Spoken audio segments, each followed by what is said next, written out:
Ivy has been partying all night long. Finally, she leaves the club. Ivy wants to call a taxi, but her phone isn't working. 3 people are eager to give her a ride. Can you spot which drivers are dangerous? If you nailed it, please share your answer in the comments.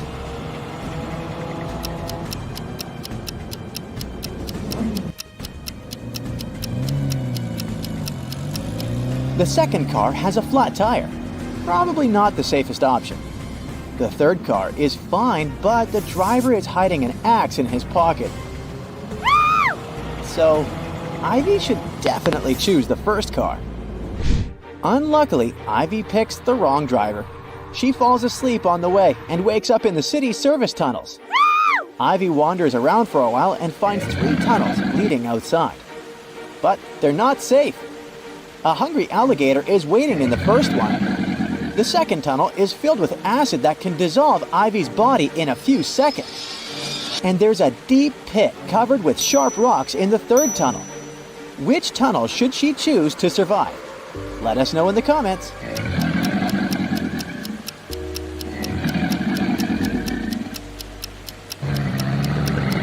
Ivy should choose the third tunnel.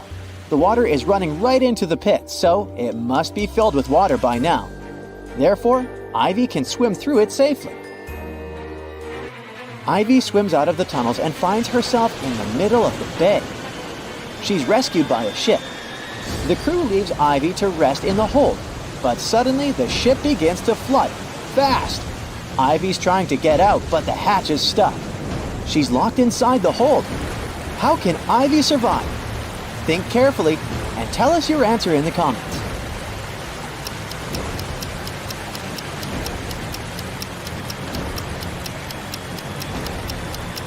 She's got to hold her breath and wait until the hold is filled up with water. When the pressure is even, she'll be able to open the hatch. Ivy escapes, jumps onto a lifeboat, and arrives on an island.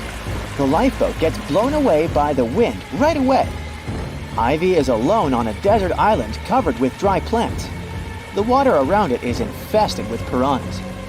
Suddenly, a fierce fire breaks out, and the winds are blowing her away. Ivy can't touch the water in any way. How can she survive the fire? Be sure to share your thoughts in the comments.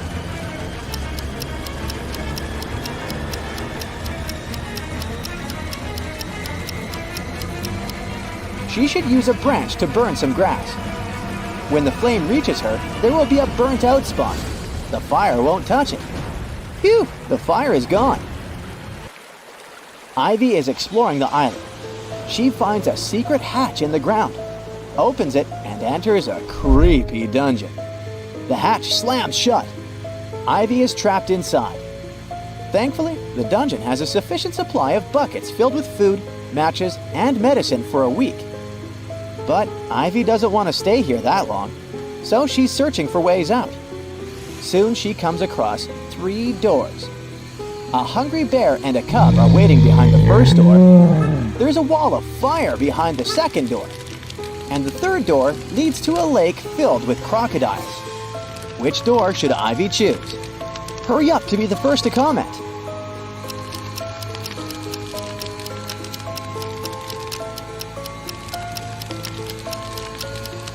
The bear will try to protect its cub.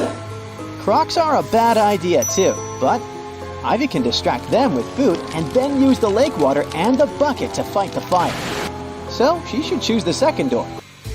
Ivy gets out of the dungeon. Suddenly, she sees a helicopter in the sky. The island is still covered with dry, burnt plants. Can you help Ivy find a way to make the pilot notice her?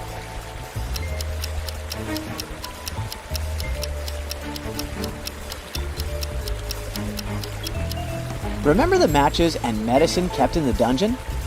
Ivy should use them to make a fire in the bucket to send a signal to the pilot. But if you come up with an alternative answer, be sure to let us know in the comments.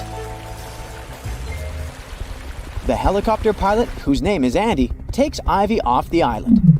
They're flying towards the mainland, but unfortunately the engine breaks down on the way.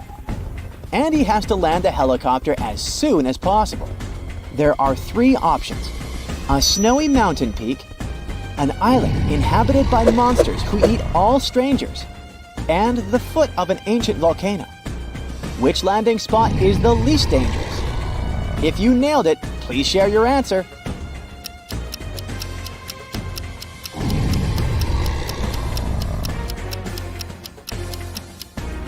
Monsters are a bad idea. This volcano is about to erupt, so it's not safe to land here as well. But take a closer look at the mountain. It's located near a city, so this option is the safest. Andy and Ivy land on a mountain peak. There are 3 roads to get to the city. Which route should they take to stay alive? The comment section below is waiting for your answer.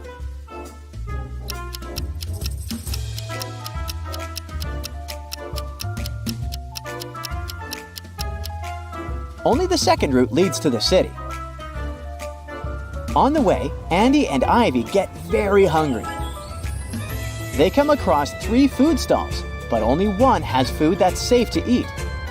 If you already know which, don't hesitate to share it in the comments.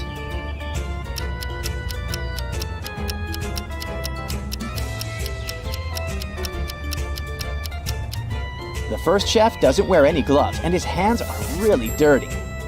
No thanks. And the third kiosk is located right next to a toxic waste bin. So the second option is the best. Ivy finally made it home. The next day, she sends Andy this photo, and a day later, this one. How did she survive? Give this video a thumbs up if you already know the answer.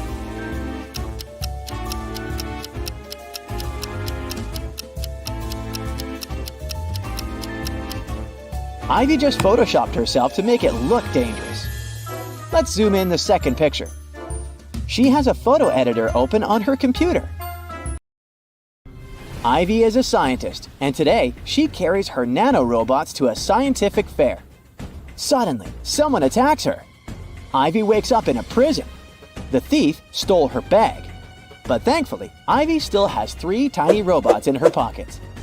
She has a toad robot that spits poison, a spider robot capable of creating very strong webs, and a butterfly robot that melts everything it lands on. Which robot can save Ivy? Give this video a thumbs up if you already know the answer.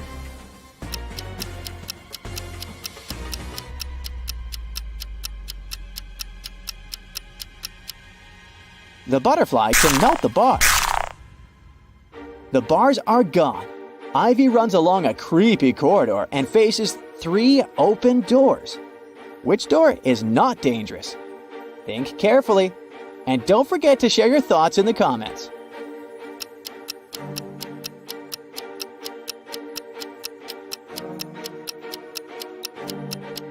The first lady is a werewolf, and the third lady isn't human. Take a look at her eyes. So only the second door is safe. This leg behind the curtain is just a kitten. Ivy passes through the door and continues her runaway. She faces a guard in front of the exit. He says, "If you solve my equation, I'll let you go. But if you fail, you'll stay in this jail forever. Add 1 line to make this equation true. You can't cross out the equal sign." Can you help Ivy escape? Think carefully and feel free to leave your answer in the comments.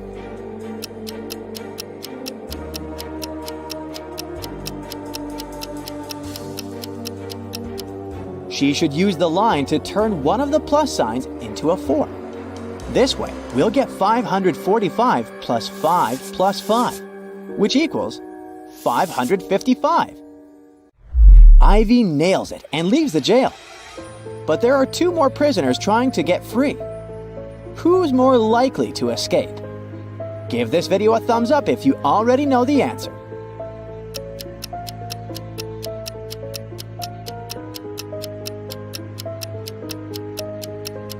Digging through toxic waste seems like a very dangerous idea.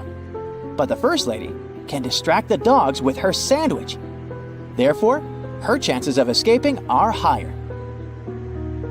Andy invites Ivy on a date. He offers 3 options. He just received a brand new helicopter so they can have a romantic ride over the city.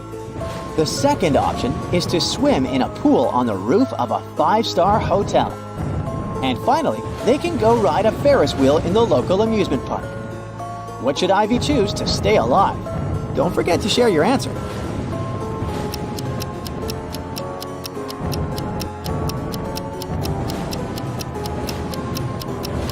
All three options are risky. Take a look at the sky. There's lightning. It's forbidden to fly a helicopter into a thunderstorm. The Ferris wheel can be hit by lightning too. And swimming in a thunderstorm isn't safe either. But at least the guys can hide inside the hotel. Hit the like button if you manage to crack each riddle, and don't forget to subscribe. 3 cats can catch 3 mice in 3 minutes. How long will it take 10 cats to catch 10 mice?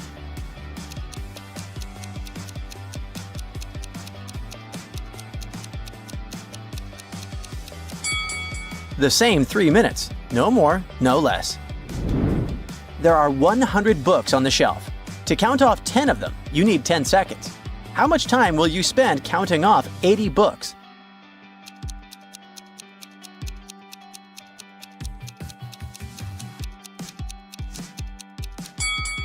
Just 20 seconds.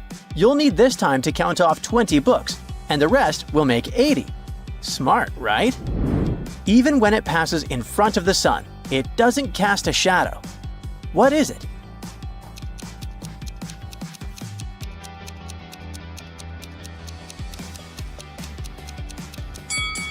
It's the wind. Now let's get down to some serious stuff. Someone stole the money Michael kept in his safe. After watching the security footage, the police figured out that it had happened at midnight. They questioned 3 suspects. Hannah said she'd gone to bed at 10 p.m. and fallen asleep right away. Liam told the detective he'd been watching TV from 11:45 p.m. to 1 a.m. And Aiden said he'd been with his friends, partying all night. The police arrested the thief. Who was it?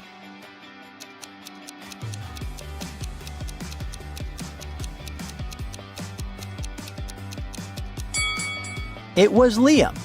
He was suspiciously specific about the time. A man came to a jewelry store planning to buy an expensive diamond ring for his wife, but someone stole his wallet right in the store. The manager called the police and asked all the visitors who were inside at the time to stay until the officer's arrival. The police arrived and examined the people attentively. Soon, they knew who had taken the wallet. Can you figure it out too?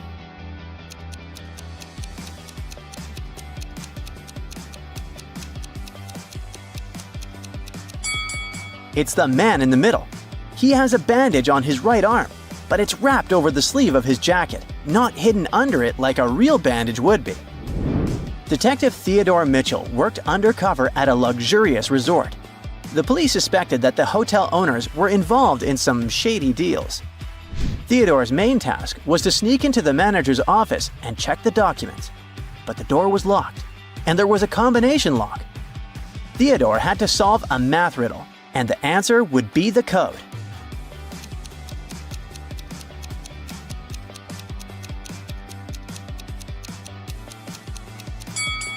As soon as he punched in the code, the door opened.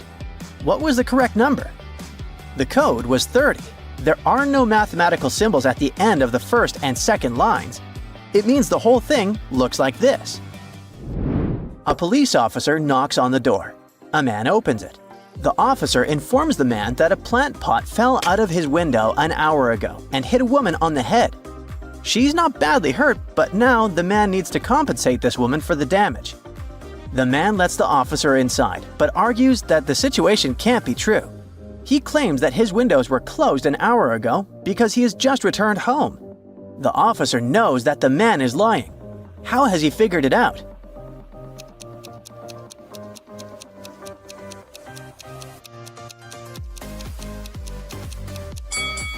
The police officer spotted a pan with boiling water in the kitchen. If the man indeed came home just a few minutes ago, the water wouldn't have had enough time to start boiling. 3 men were swimming in the sea. The weather was getting worse, and a coast guard asked them to leave the water. But when they got back to the shore, only 2 of the men had wet hair. Why?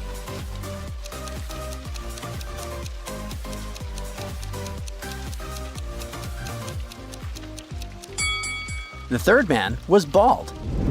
A gust of wind blew a $100 bill out of the hands of a grocery store owner. The money seemed to have vanished into thin air. But in reality, one of the customers must have taken the bill. But no one wanted to admit to stealing the money. The woman was especially indignant and suggested that her bag should be checked.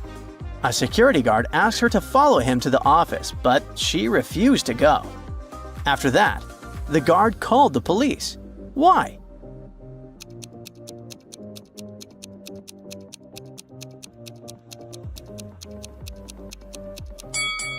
The woman was standing on the $100 bill.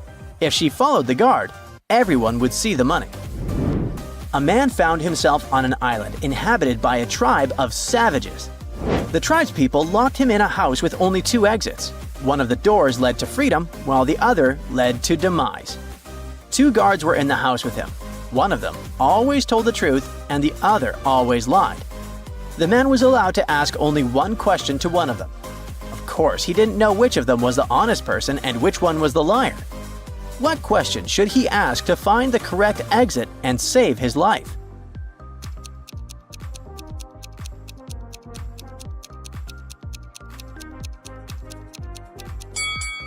The question he should ask is, what would your companion say if I asked which door leads to freedom?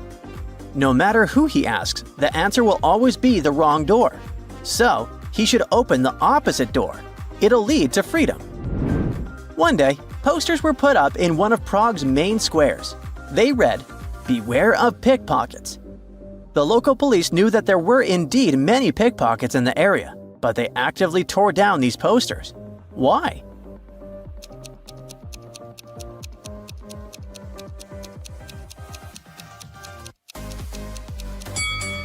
There were many tourists in this square. The pickpockets themselves put up these posters. This made their job easier. People who read the announcement would instinctively check their valuables to make sure they were still there. At that moment, the thieves would watch them and figure out exactly where their targets kept their belongings. The police, realizing this trick, tore down the posters to prevent people from unknowingly helping the thieves rob them. Mary lived in a luxurious mansion. One day, she discovered that all her jewelry had mysteriously disappeared. The police arrived at the crime scene and realized that the theft had occurred very recently. They questioned 4 people who were in the house at the time of the incident. The gardener said he'd been tending the flower beds in the garden all morning. His hands were covered in green and brown stains from plants and soil. The builder claimed he'd been working in the yard, repairing the fence. His hands had splinters and small scratches. Mary's niece stated that she had been swimming in the pool all morning. And the maid said she had been cleaning the windows, so she was still wearing silicone gloves. The detective asked everyone to show their hands and immediately realized who was lying. Who is the thief?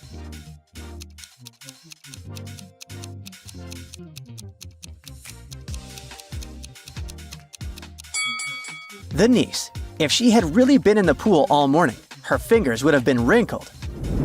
Elijah went on a cruise. On the 3rd day, he noticed that one of the staff members was an imposter.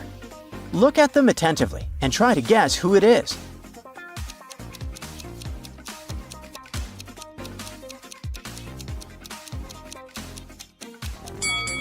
This waitress is actually hiding a police badge under her floral garland.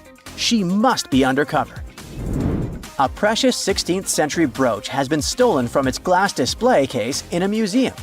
The only person who has entered it is the cleaning lady, Mrs. Douglas, who's been working there for 20 years. After examining the crime scene, the detective, who has come to investigate the case, arrests Mrs. Douglas. Why?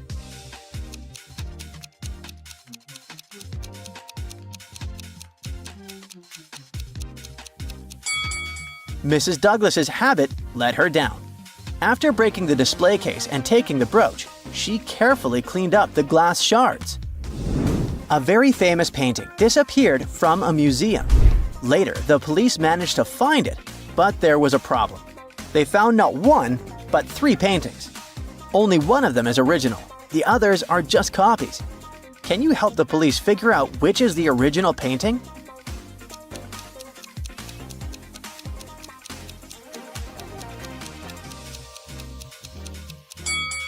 It's the one with the brown frame. Take a look. All frames in the museum are made in the same style. Hey there, Brightsider. I've got some refreshing riddles for you. Let's start with a warming-up activity. Your main goal is to answer fast and correctly, of course. Yeah. I have cities, but no houses. I have forests, but no trees. I have water, but no fish. What am I?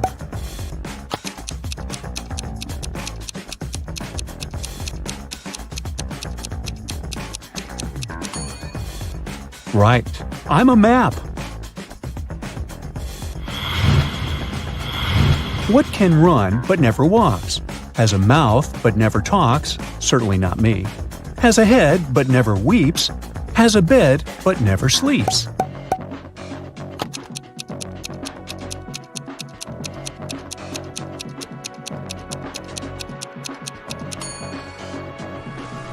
It's a river. Did you guess it right?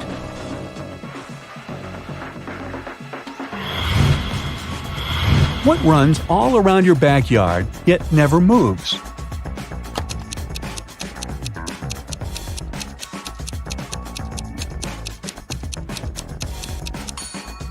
Psst, it's a fence.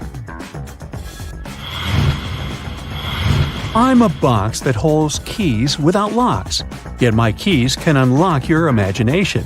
What am I?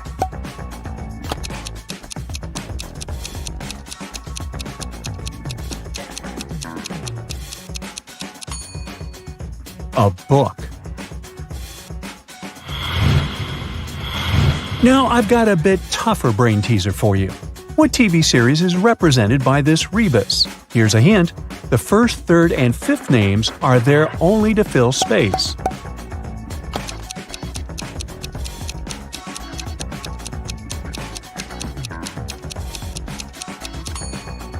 And the answer is Even Stevens.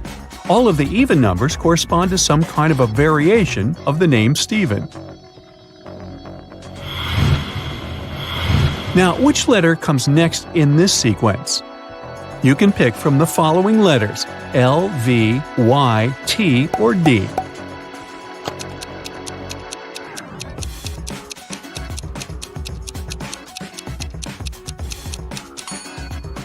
We need the letter Y. The sequence stands for second, minute, hour, day, week, month, and year.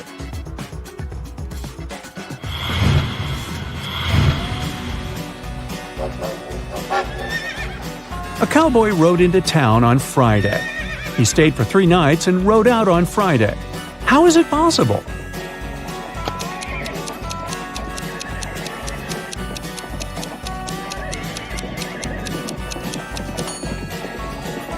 His horse's name was Friday.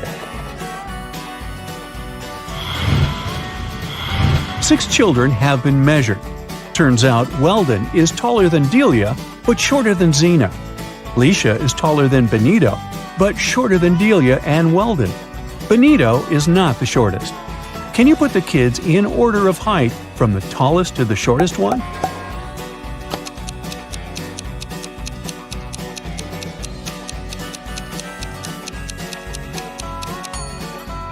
The right order is Zena, Weldon, Delia, Leisha, Benito, and Charlotte. Look at these athletes. Who will win the race?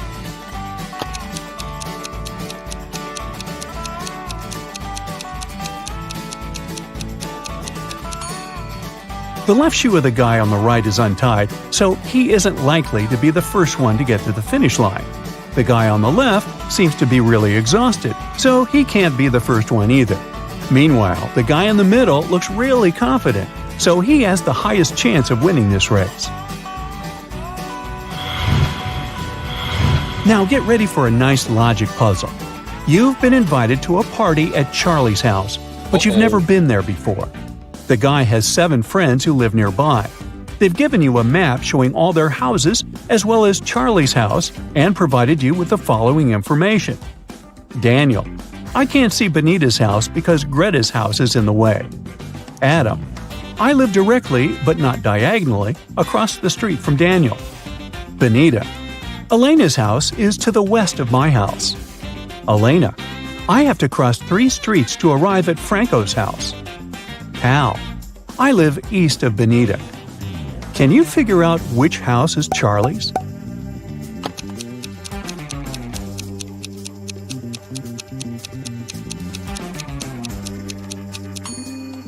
It's House E, and that's where the rest of the friends live. On April Fool's Day, a teenager decided to play a prank on his parents.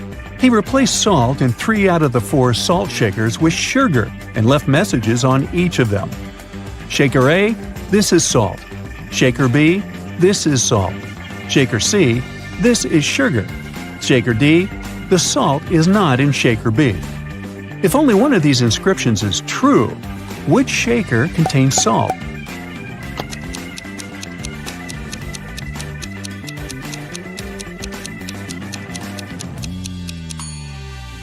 The only truthful statement is statement D.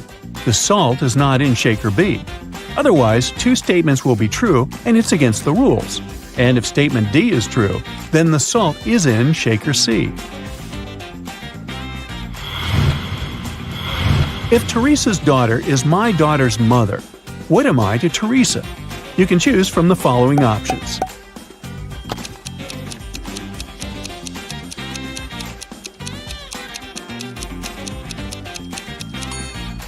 The correct answer is, I'm Teresa's daughter. You see, in this riddle, you, the reader, are Teresa's daughter. That's what you are to her. How come? Well, if Teresa has a daughter who is also the mother of your daughter, you are Teresa's daughter. Now let's break it down in a different way. Teresa is your daughter's grandmother, which makes Teresa your mother and makes you the daughter of Teresa. The tricky part is the multiple choice answers.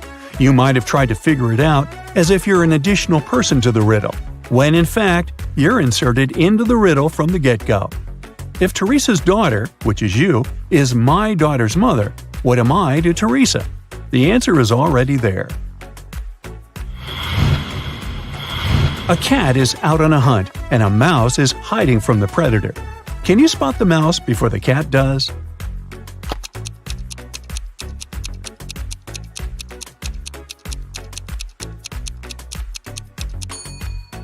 Here it is. Find the number that best completes the following sequence.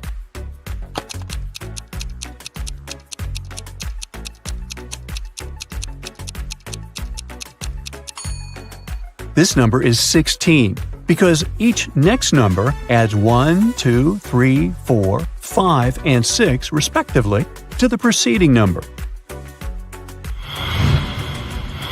Let's have a small break and crack some short riddles, but you need to be fast. Yeah. I make 2 people out of 1. What am I?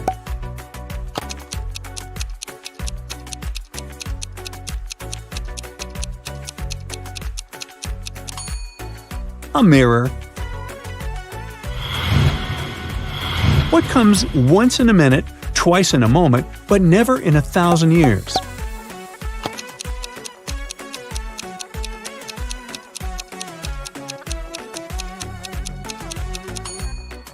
It's the letter M. What's more useful when it's broken?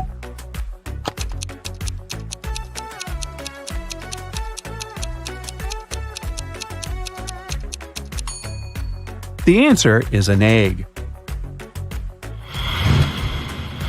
What did a computer eat on the moon?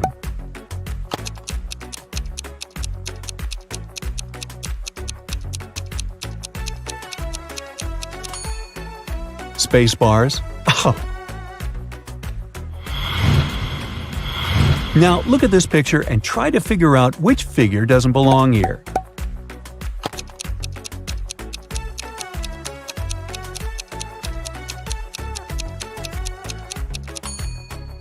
It's the triangle. It has only 3 line segments, while the other figures have 4. Another image to examine. Can you deduce which woman is rich?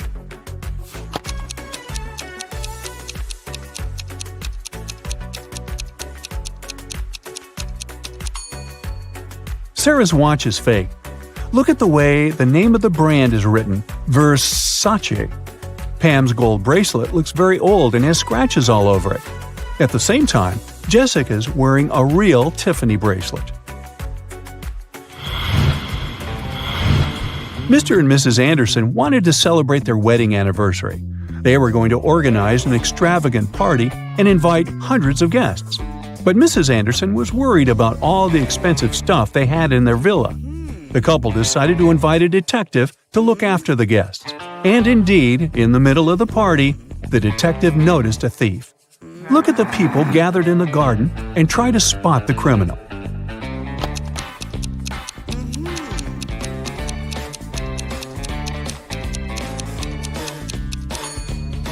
It's the guy on the left. He's trying to steal a woman's bracelet.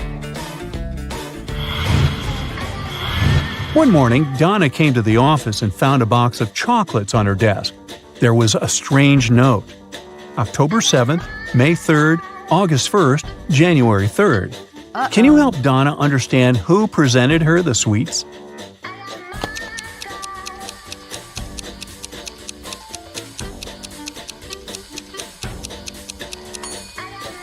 Her secret admirer is Ryan.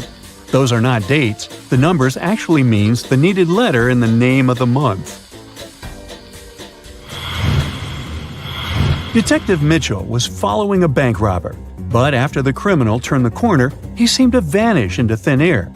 After wandering around for a while, the detective came across a small park with a lake. Right on the shore, there were several marble statues. The man was about to pass by when something drew his attention. He realized where the criminal was. Can you figure it out?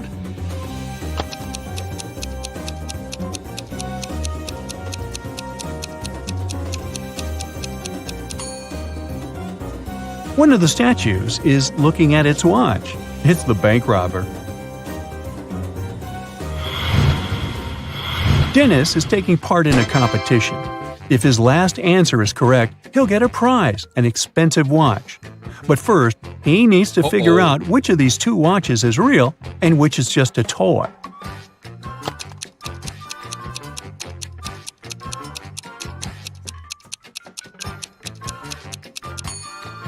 The watch on the left is a toy. Look at its minute hand. It's too long and won't be able to pass all the way around the watch face. Lisa worked as a teaching assistant at a college. One day, she had to look after a group of students who were writing an exam. Lisa knew that some of them were going to cheat, and indeed, soon after the exam started, the girl spotted one person who was cheating. Who was it?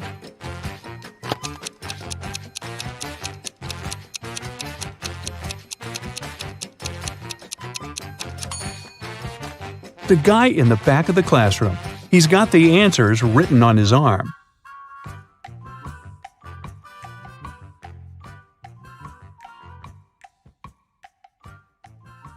It's Emma's first day at her new job. She moved to San Francisco to start at this new tech company, and everything is new to her. As soon as she arrived, an intern led her to the boss's office for a briefing. Hello. Take a look at the picture. Can you tell who Emma's boss is?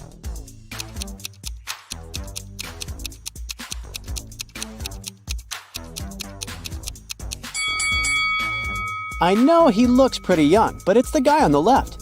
His blazer is on the boss's chair. After her briefing, Emma was sent down to the IT lab to set up her corporate account. A guy named Lanny was going to help her with everything, but he said Emma needed to answer a few of his riddles correctly first. Since she had no option, she went all in. For his first riddle, Lenny asked her why the IT department recently hired a spider. Can you help Emma out?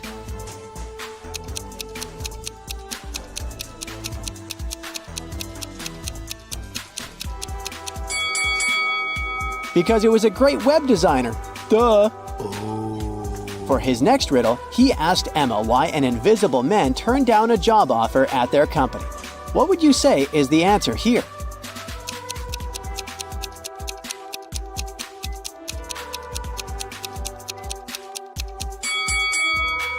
Because he simply couldn't see himself doing it. On Emma's second day of work, her boss texted her saying to look for a woman named Helen. Since he was super busy, Helen was supposed to give Emma the details of her next assignment. The thing is, Emma had no idea who Helen was. Take a look at the office. Can you help Emma find Helen?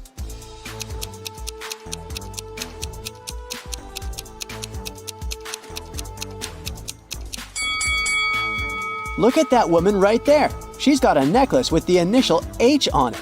And plus, her badge says Helen. It's safe to say that's her right there. Emma's been working a lot trying to catch up with everything, so she's almost forgotten to grab lunch. By the time she went down to the cafeteria, there weren't many options left. Take a look at the picture. What's Emma's safest choice?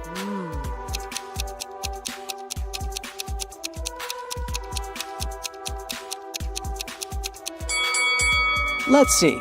That burger looks nice, but there's a lipstick stain on the bun, so that's a no. The apple pie is steaming, but it looks like it's been microwaved dozens of times, and it's about to go bad. Oh. Her safest choice is probably the frozen pizza. Okay. They defrost it on the spot. Hey, at least like this, she won't get food poisoning. At the end of the first week, Emma was helping her boss with an important project. It was late at night, and all of a sudden, the lights went out. Oh my God. The power was cut from the entire building for a few minutes, until it came back on. The boss immediately thought about the classified documents he kept in an electric safe, down in the basement. Oh, no. Emma tagged along with him to check out the safe, but when they got there, they saw the safe was empty. Oh my God. Someone had caused a power shortage and stolen the documents. As soon as the police arrived, they started to conduct an investigation. Lanny, the IT guy, said he got stuck inside his office when the power went out because he couldn't open the electric door. Helen, the floor supervisor, said she had taken the opportunity to take a nap since she couldn't go home. Brian, one of the new consultants, said he had gone to the kitchen to make some tea and wait until the power came back on. Can you tell who's lying?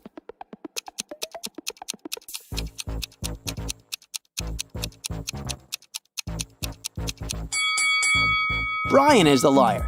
He couldn't make tea without any electricity, since there was no stove in the kitchen and the kettle wouldn't work. Oh boy.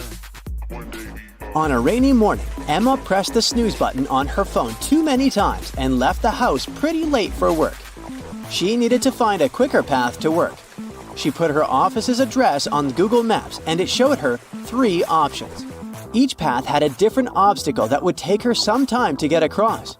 For example, while going around a tree takes 3 seconds, going around a bush takes 2 seconds. And if she crosses a stop sign, she has to stop for 1 second. Take a look at the image. Can you help Emma choose the fastest track?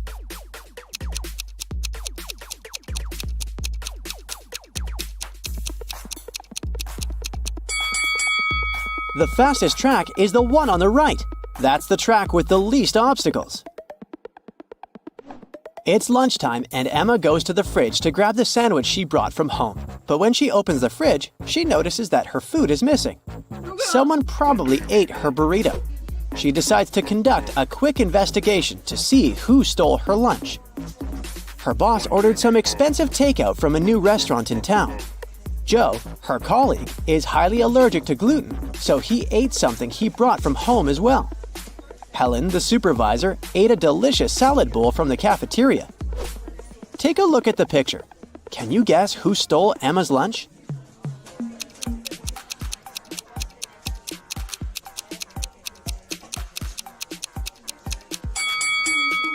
It was Joe. His hands are all swollen. He probably ate the burrito even though he's allergic to gluten. Yikes!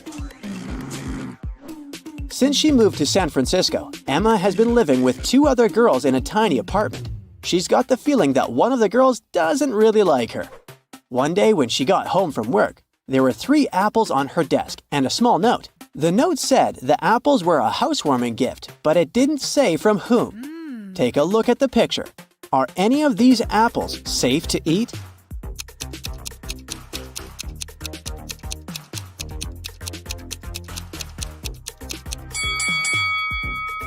The one that has the little worm in it is the safest one. Who knows? Maybe the other ones are poisoned, or worse. Emma's boss asked her to pick up his car from the car shop and drive it to their office. She wanted to impress him, so she said yes. She picked up the car and drove it through the steep hills of San Francisco before arriving at the office building. Once she got there, she saw the reception was on fire. Right next to the double glass doors, there was a fire hydrant she could use to fight the fire. Which door should Emma open first?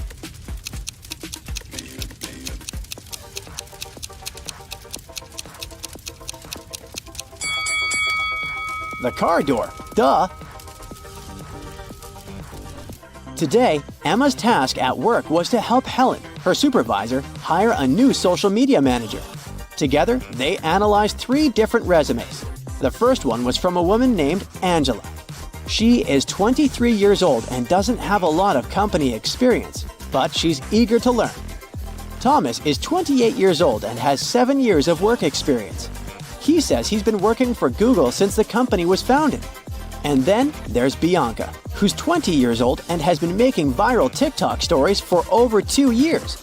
Who should they hire?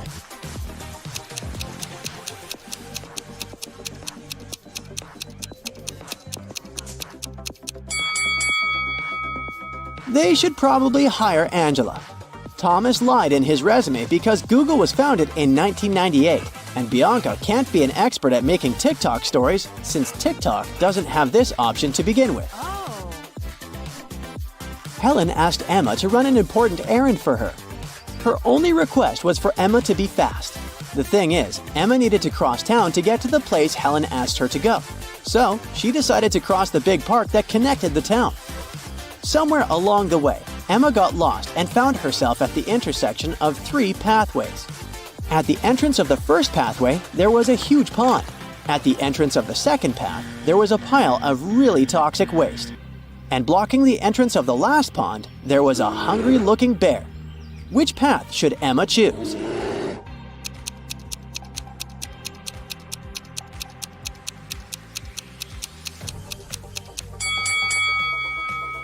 She should go for the first one. Sure, she'll be a bit wet, but at least she won't be eaten by a bear.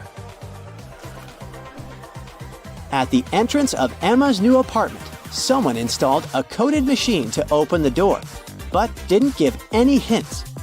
The buttons are shaped like animals. There's a butterfly, a tiger, a bear, and a dolphin. Do you have any idea which button Emma should press?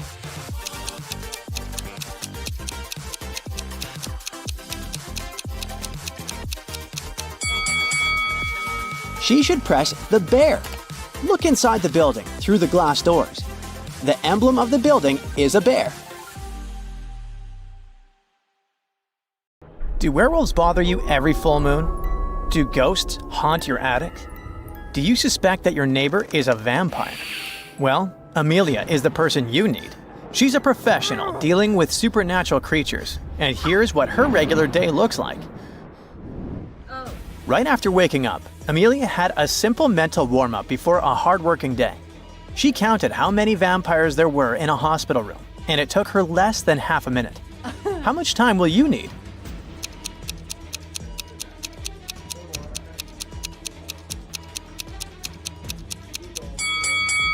Well, the blonde woman has a bloody stain on her cheek. Suspicious. The twins seem to be vampires as well. The first one can't stand the light. The second one's feet are covered with mud. He must have been hunting barefoot last night. The black-haired lady holding her neck is turning into a vampire, and there's also one more vampire hiding beneath the bed. So, there are 5 vampires in total.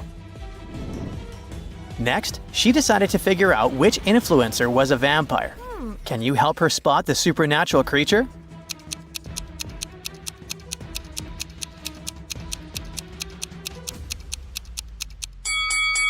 The first lady has a big collection of sunglasses. Is she trying to hide something? But why would she have a mirror then? Vampires have no reflection. The second lady, on the contrary, has no mirrors. She doesn't need them because she's a vampire. So she has a rail to hang on when she turns into a bat. On the first real case today, Amelia has been invited to investigate a biting case at a wedding. Shockingly, it's the groom himself who's been bitten. The bride and her maids look pretty suspicious. The redhead has fangs. The bride has a stain on her dress. And the black-haired lady has blood on her lips. Who's guilty?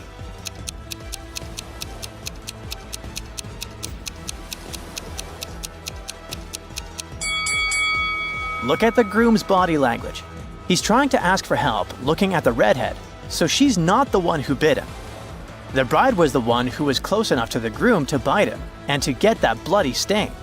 As for the black-haired lady, she just seems to have some makeup malfunctions. Amelia went to buy coffee and found this boy. He got lost. Soon, two women, if we can call them this way, appeared in front of her. Both the vampire and the alien claimed that the boy was her son. Help Amelia find out who the mother of the child is, the vampire or the alien.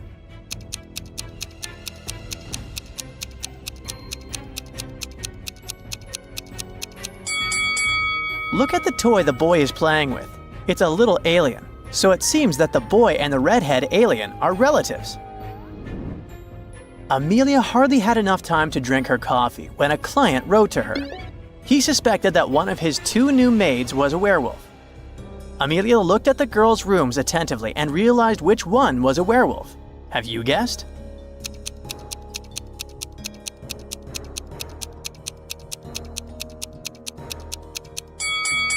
The room on the left is messy and untidy, while the right one is almost immaculate. But there's one weird thing. Look at the headboard. There are belts to keep werewolves in place when it's full moon. The girl occupying this room is a werewolf. Amelia went to investigate another case.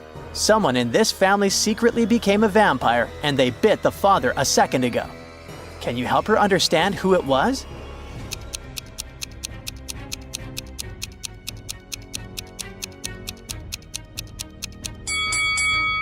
There's something red on the boy's plate, but it's likely ketchup. He's eating a burger. The boy is drinking something red, but it can be simple juice. Look at the mother. She doesn't seem to be wearing any lipstick, and still, she's got something red next to her lips. She must be a vampire. Plus, she's the only person tall enough to reach the man's neck. A businessman called Amelia and invited her to his office. He was sure that one of his employees was a vampire. Look at these office workers attentively and find the one who's not human.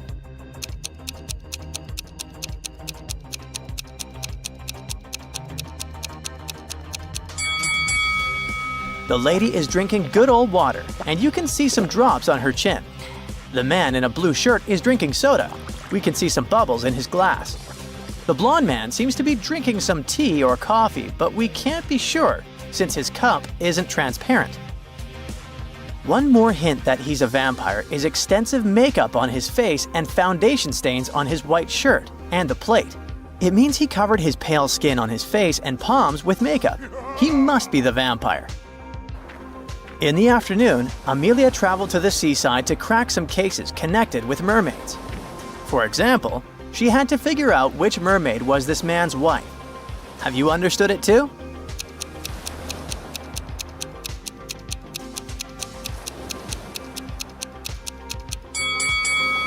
Do you see that tattoo on the man's neck? It's the letter L. The mermaid on the right has a tattoo as well. It's the letter J. They almost likely had the first letters of each other's names tattooed on their skin, so they must be husband and wife. While she was on the beach, Amelia was watching people, and suddenly she realized that one of them wasn't human. Look at these young people playing beach volleyball. Can you figure out who's not human?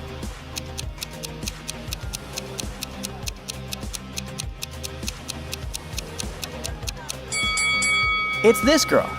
If you compare her with her friends, she's the only one who's not sweating and isn't red-faced because of the heat and exertion. Amelia decided to take a bus to get to the city. At one point, she realized that some of the passengers on that bus were zombies. Can you spot them too?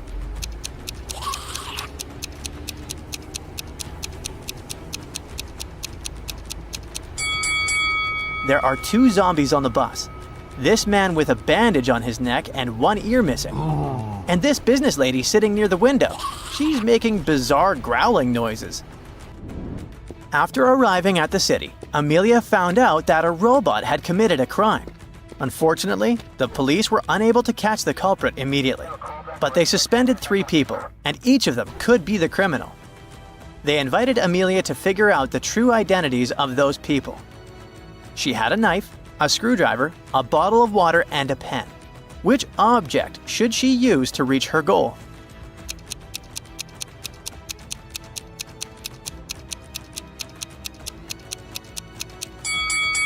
Amelia should make the suspects drink from the bottle. The robot will either refuse or short circuit. A scared store owner called Amelia, claiming there was a vampire in his store. When she arrived there, she couldn't find the store owner, but there were 3 other people inside. Look at them attentively and help Amelia figure out which of them is a vampire.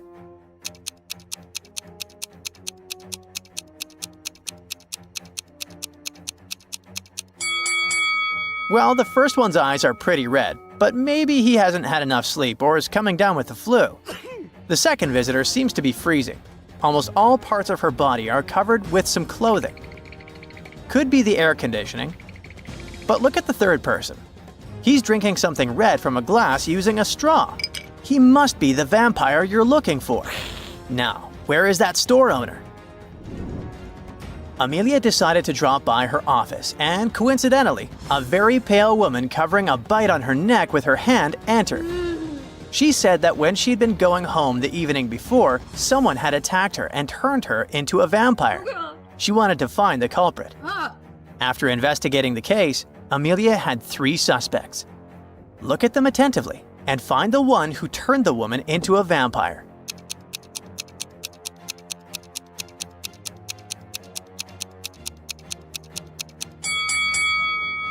This elderly man has no teeth, so he can't be a vampire.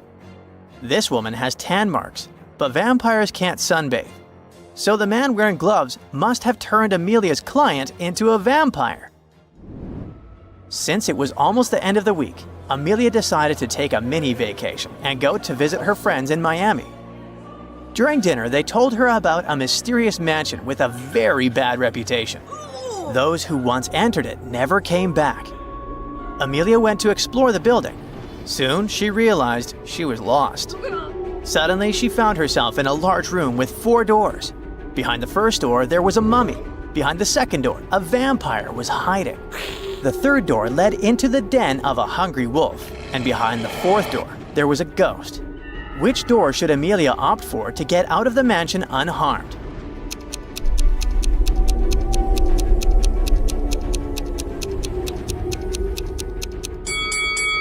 The mummy can potentially be very dangerous. The vampire behind the second door is also far from friendly. The wolf, especially hungry, can easily attack a person. In comparison, the ghost is relatively harmless. Amelia should choose the fourth door. And which supernatural creature scares you most? Comment below. Bob went scuba diving for his birthday. He got to see the rich marine life of Florida's ocean, but when he was down there, he hit his head on a coral reef. Now, it turned out that Bob was fine, except for the fact that he had lost a bit of his short-term memory. When he arrived home, there were 3 beautiful women waiting for him. It was his birthday. They all claimed that they were his wife. Well, take a look at the image. Can you help Bob figure out who is really his wife?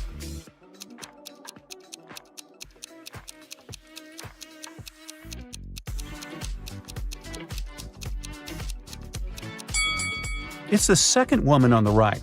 If you look closely, you'll see she's wearing the same gold ring that Bob's wearing. Henry is the CEO of his own company. Have a look at the picture.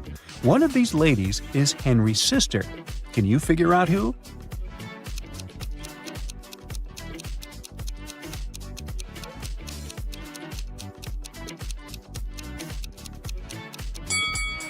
Although he's looking at the woman on the right, his sister is on the left. They both have the same birthmark on their necks. Good eye, if you caught that. There was a recent break-in at Mr. Frank's grocery store. Luckily, the security cameras captured everything. Mr. Frank called in Detective Harper to crack the case. Harper noticed one small but very important detail that solved the mystery. Take a peek at the images Detective Harper reviewed. Can you figure out who the thief is?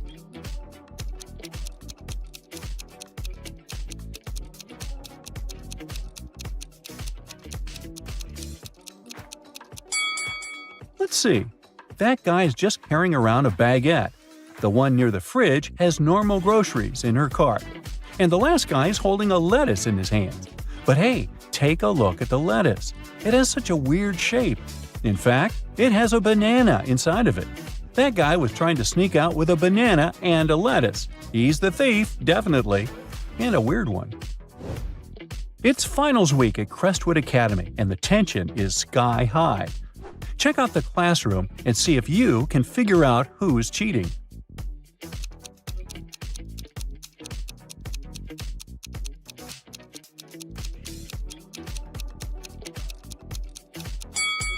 It's the student with the smartwatch. He's looking at his watch to get the answers to the exam.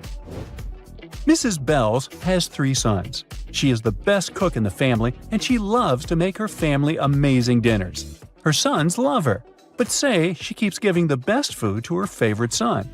Examine the image carefully. Can you figure out who is her favorite son?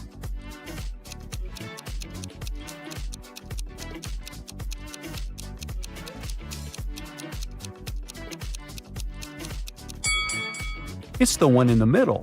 While all the other boys have a food plate in front of them, the little guy in the middle is already eating dessert. She gave him the best first. Bibi, Jenna, Miriam, and Jackie were called to the CEO's office for a meeting. It started to rain just before the meeting, and one of the ladies got in at the last minute. Their shoes got wet, and they stained the boss's carpet. Take a look at the image.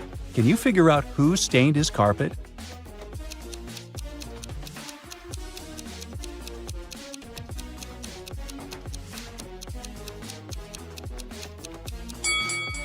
It was Miriam, the third lady in the middle. She's the one wearing high-heeled shoes, and if you look closely, that's the shape that matches the footprints. It was Paula's wedding, and everyone was beyond excited. One of the bridesmaids just caught the bouquet and was happily talking to the other ladies about it. Take a look at the image. Can you figure out which one of them caught it?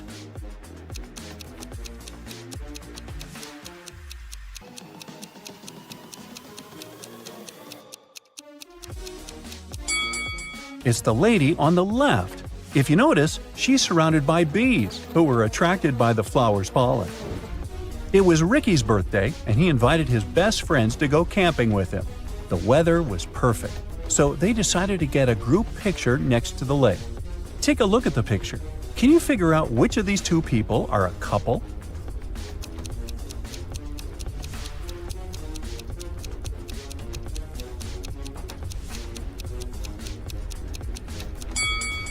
If you look closely, the first girl on the left and the boy in the middle have matching tattoos.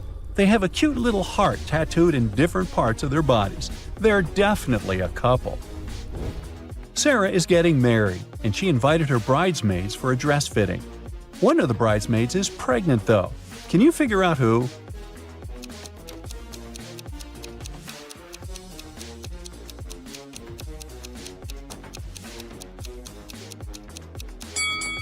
Oh, it's the lady eating the pie, of course. She's definitely having one of those irresistible cravings. Sandy and Priscilla met for afternoon tea, and one of the ladies took Jake, her younger son, along. Can you figure out who Jake's biological mother is just by looking at the picture?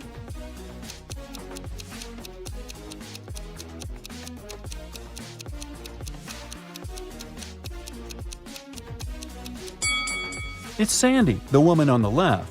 She's got the same hair color as Jake. Jenny's living large, and Lana's just scraping by. Take a look at the snapshot of both of them in their apartments. Can you tell who's who?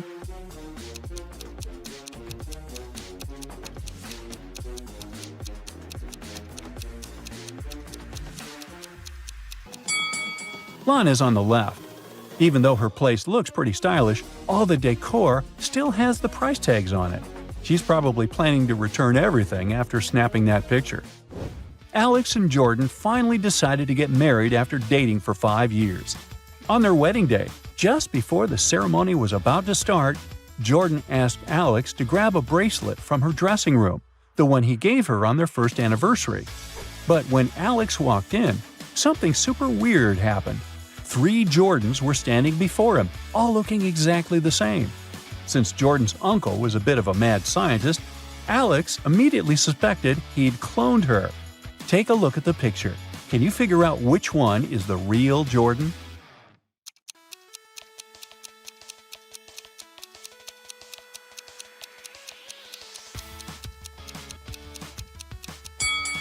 It's the third one. She's got the same bracelet that Alex always wears. Looks like Jordan's uncle forgot to clone that small detail.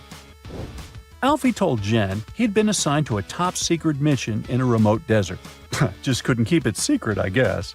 Super excited about the opportunity, they decided to try out a long-distance relationship. Jen asked him to send lots of photos, and he did. But after seeing the pics, Jen realized something was off and called it quits. How did Jen figure out Alfie was cheating?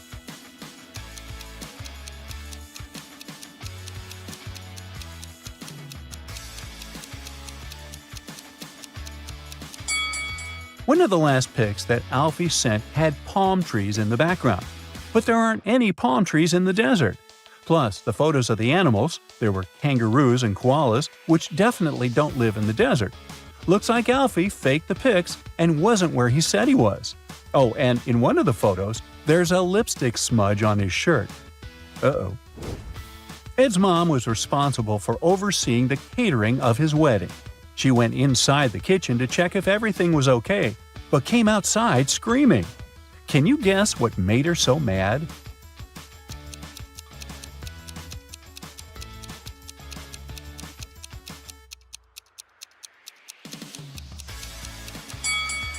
Look at the top of the cake. There are 2 statues of creepy-looking elves instead of the bride and groom.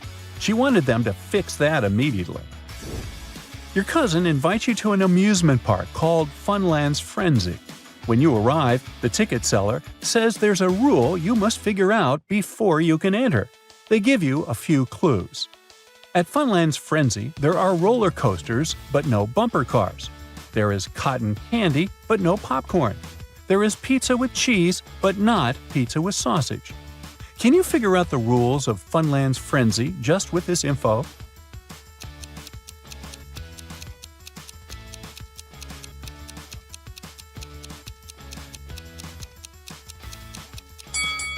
The rule is that only things with double consonants are allowed. So, cotton candy, roller coasters, and pizza are in, and the rest are out. Now, Harriet here was a witch's apprentice. To complete her training and become an independent witch, she needed to pass the final spell exam. Her professor told her that all the information she needed to succeed was inside a haunted book at the library. So, Harriet headed there to find it. Take a look around. Can you spot it?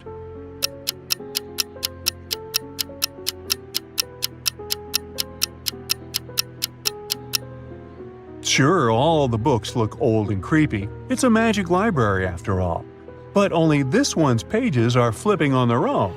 It must be the haunted one. As soon as Harriet touched the book, a furious ghost came out of its pages and yelled, "How dare you wake me up from my peaceful slumber? Answer me this, or I'll show you horrors that'll make you wish you were a ghost too. I dance on graves when no one is watching. My steps silent and my breath cold. What am I?"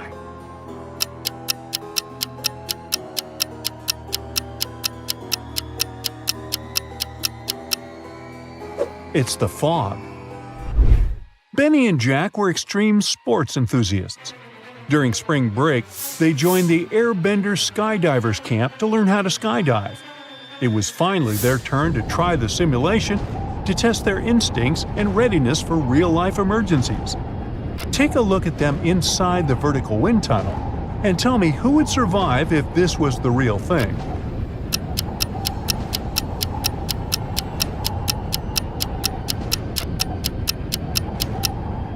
Even though Benny is blindfolded, it would be he who would survive, because Jack here forgot to wear his parachute.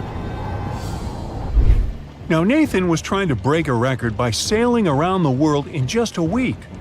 However, he got caught in a terrible storm. His boat couldn't fight the waves, and he found himself cast away on an unfamiliar island.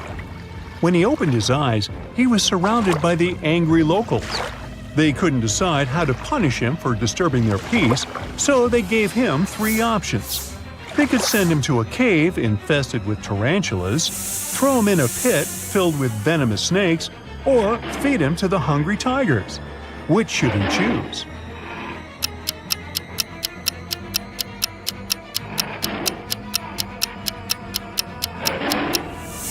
He should choose the tarantula cave because although it might be gross to feel their hairy legs on you, they are harmless to humans, most of the time.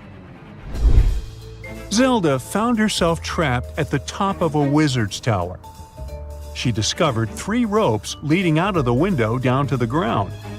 Which rope should she choose to escape?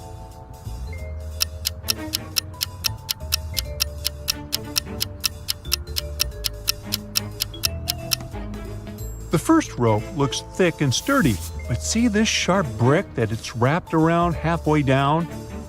That will likely cut it under Zelda's weight. On the other hand, if you take a closer look, you'll see that the second rope is no rope at all. It's a long snake. So that leaves her with the first rope. Just as Zelda was about to climb down the rope from the wizard's tower, a prince back on the ground yelled and told her to be quick, or else she would be caught by the wizard. How did he know?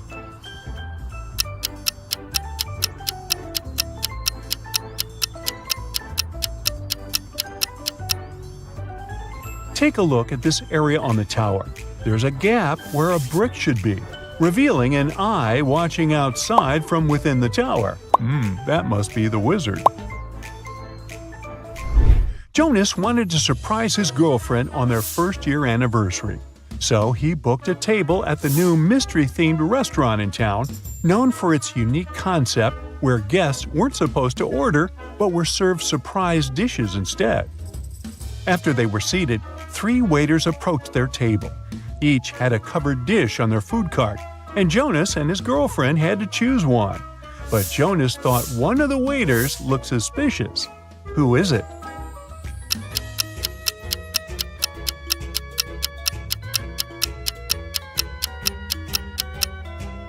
The second waiter may have red stains all over his shirt, but he probably got them from a hot tomato sauce that is here on the second row of his food cart. The third waiter is not wearing regular waiter clothes like the other 2, but look at the dry cleaner's receipt peeking through his pocket. He just left them there. Do you see the weird green slime leaking through the first waiter's tray? Now that looks poisonous.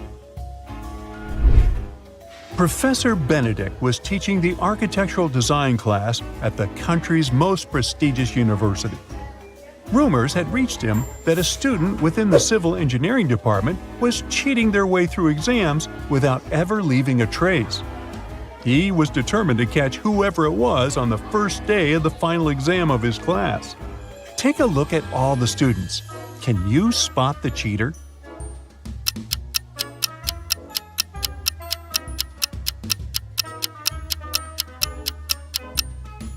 You think it's this girl with the ponytail because she has a calculator on her desk, right? Wrong.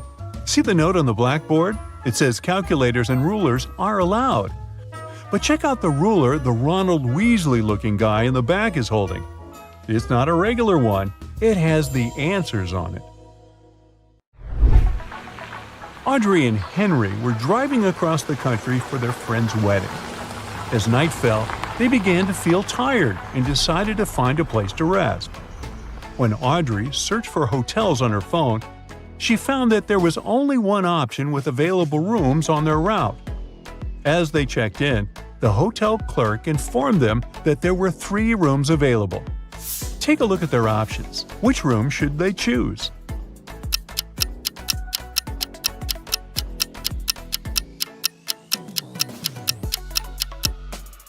The first room has a leak in one corner of the ceiling, which is an immediate deal breaker. And check out the wardrobe in the second room. One of its doors is slightly open, and through the gap, you can see eyes peeking out. Somebody's hiding in there and watching the room. Ew, creepy. So they should choose the third option. Max went deep-sea fishing, aiming for a big catch. Things were great until he hooked a huge monstrous fish that just wouldn't let go. During the struggle, he lost his balance, hit his head, and fell overboard. The current swept him to a deserted island where he found a boat, a raft, and a hot air balloon as potential escape options. Which one should he choose?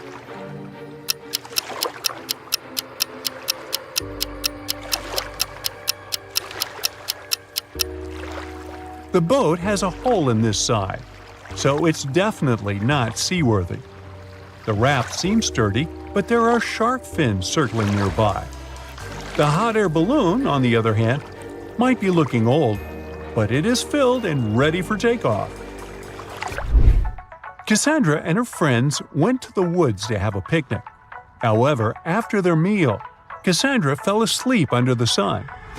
When she woke up, she realized her friends had left her there, and they were all gone. She didn't know the woods that well, so she got lost trying to get back. All of a sudden, the path she took split up into 3 smaller roads. The first one led to a swamp with flesh-eating crocodiles. The second led to a bloodthirsty vampire's castle, and the third led to an active volcano. Which one should she take?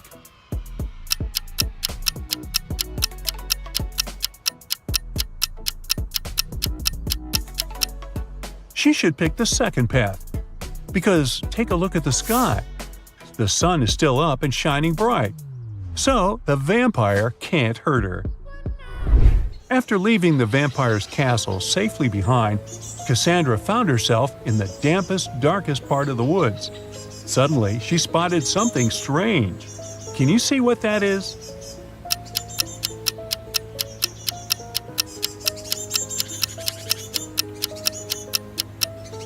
It's this teeny tiny bicycle standing next to mushrooms on the ground.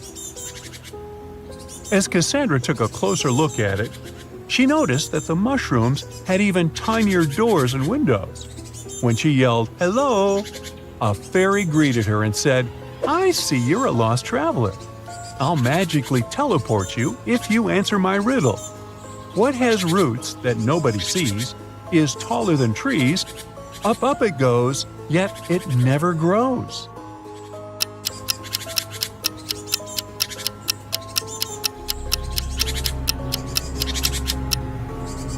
The answer is a mountain. Now Simon got a call that he accepted to become a contestant on the new quiz show. So, you want to be rich?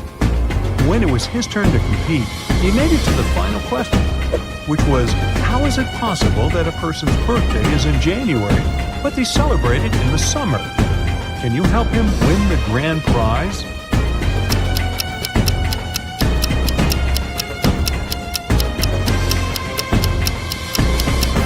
It is possible that they live in the southern hemisphere, where January is one of the hottest months.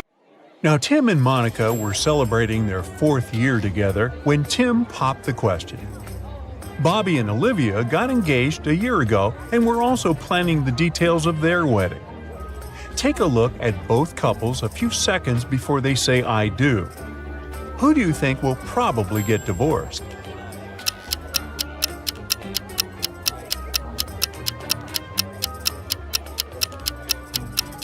Let's take a closer look. It's probably going to be Tim and Monica. If you look closely, Monica has a tattoo on her arm.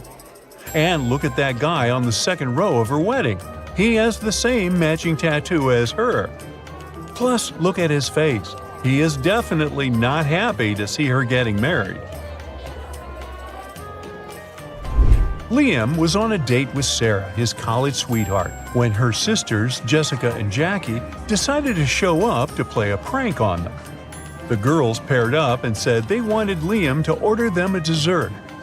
Liam needed to impress the girls. He knows that Sarah is on a diet, so she doesn't eat fat or flour products.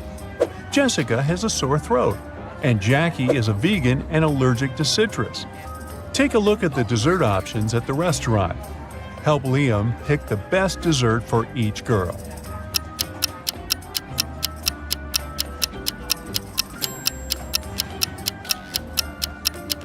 The ice cream is out of the picture. He should get the citrus smoothie to Sarah, the cake to Jessica, and the fruit salad to Jackie. Mary is almost 30 years old and she's been single for a pretty long time. Let me guess, 30 years? She decided it was time to find herself a boyfriend, and so she made a profile on a dating app. She got interested in 3 different guys: John, Arthur, and Henry. John says he loves surfing and going shopping every single week. Arthur has his own wine collection and loves to cycle on the weekends. Henry is a baker who loves doing ceramics. Can you figure out which one of them is a maniac?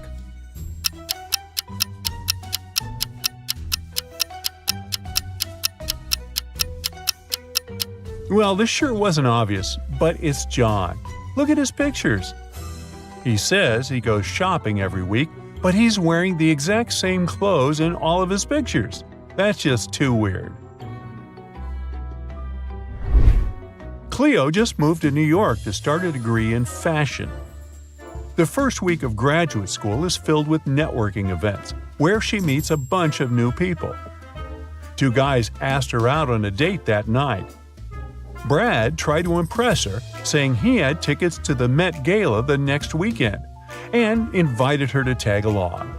Harry said that his company gave him 2 Taylor Swift tickets and invited her to come with him. One of them is lying big time. Can you guess who?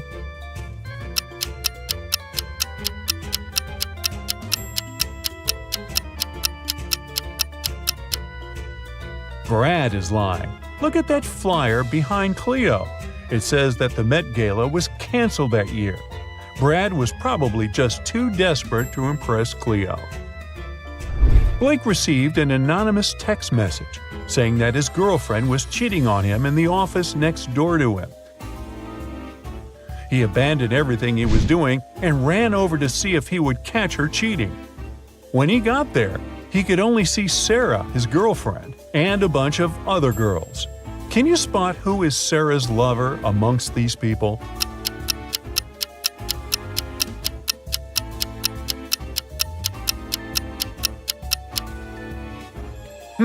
Most of them are girls, but there's a guy hidden right in the middle. Look at the Adam's apple and fake hair. That must be him.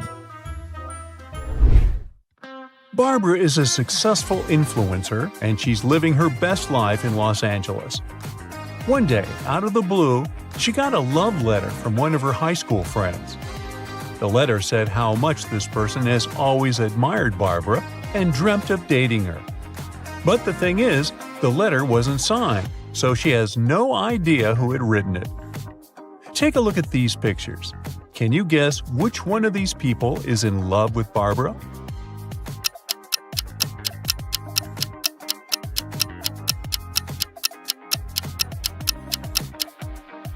Well, let's see. Ben, her high school best friend, is probably dating someone since he's wearing half of a heart-shaped necklace. Rob, her childhood neighbor, is scrolling through a dating app, so it's probably not him as well. It was the last guy, John. He sat behind her in most of their classes together, and if you look closely, his hands are dirty with green ink, the same ink that he wrote the letter with. Brady decided to surprise his wife with an anniversary trip. He booked them a week in Rome, and his wife was thrilled about it. One morning, they went to visit the Colosseum, but the line was so big that they got lost from each other. Take a look at the image. Can you spot Brady's wife?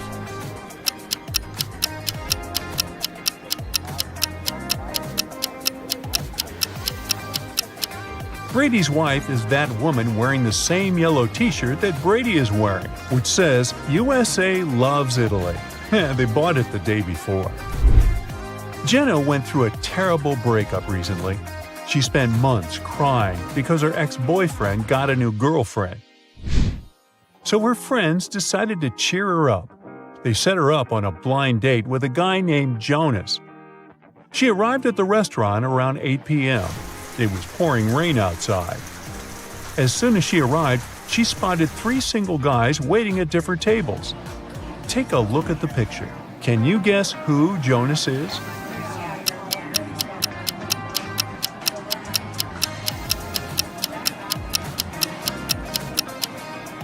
It's the guy on the right. The first guy is waiting for the check, which means he already ate. The second guy is waiting for some lady to come back from the bathroom. The third guy has a wet umbrella next to his table, which means he probably also arrived when it was raining. Plus, he's holding his phone in his hands, probably waiting for a text. That must be Jonas. Good luck, guy. Jen and Hannah are best friends. They've both been dating their boyfriends for over 3 years. They often get together and daydream about what their perfect proposals would look like. One day, something almost magical happened.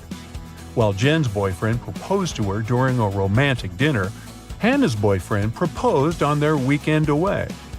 Take a look at both of these pictures.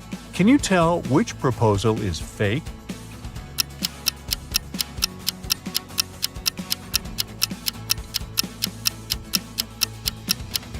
Uh-oh.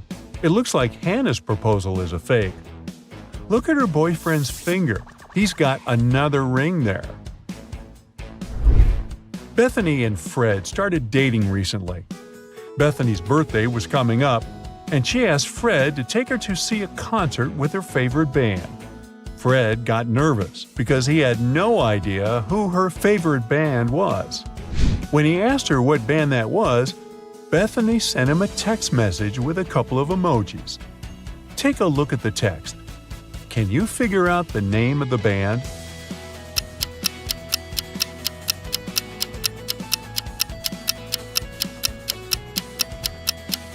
Ah, the band is Coldplay. Amelia moved back to her hometown after a few years abroad. She hadn't seen her friends in a long time. They invited her for a welcome back party. They danced and laughed all night. What she didn't know was that her friends were planning on playing a prank on her. They shut down the lights and switched her expensive fancy necklace with a fake one from a cheap jewelry store. When the lights were turned back on, they asked her to figure out who took her necklace, and they joked they would only give it back if she could guess correctly. Take a look at the image. Can you help Amelia?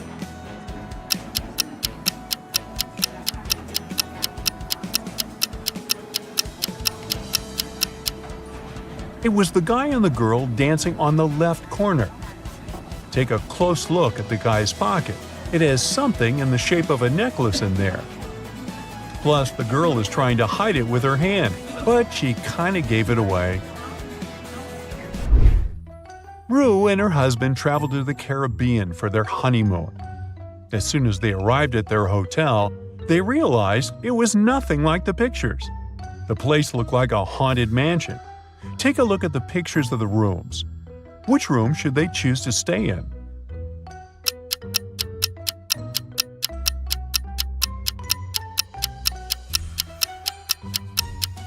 The first room has some insanely big spider webs. If you look closely, there are some ghosts hovering just outside the window of this second room. The third room has some flickering lights, but it looks like the safest of them all.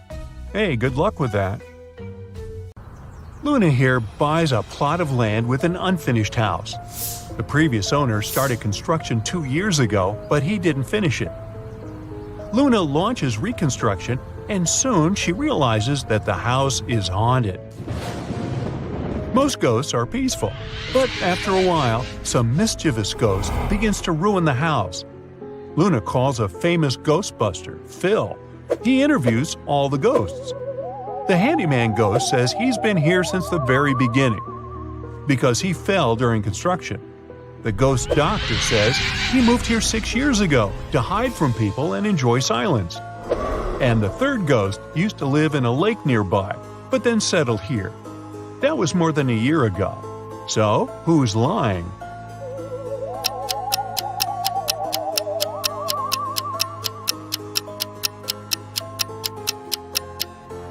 The doctor. He says he moved here 6 years ago. But the house itself was built only 2 years ago. Case solved. The local music school is haunted by the ghost of an opera diva.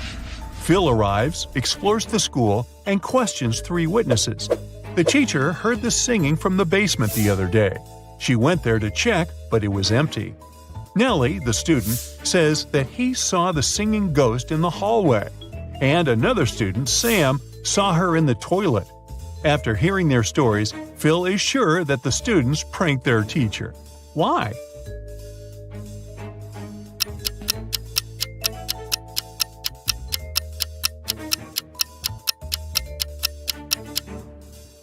Take a closer look at the basement. It's full of dusty stuff. But this smart speaker isn't dusty, which means it was brought here recently. Only students claim to have actually seen the diva ghost. Oh, busted! Phil gets out of the castle and receives a new call. People complain about a ghost on the local pier. Phil arrives at the haunted spot and sees these 3 ladies. Who's the ghost?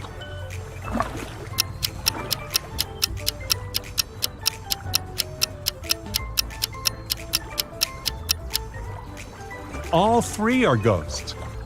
If they were living, dense people, their backs would be reflected in the water, not their faces. Phil asks the ghost ladies to leave. 2 of them agree, but the 3rd one escapes to the nearest forest. Phil follows her, but he loses track. Can you help him find her?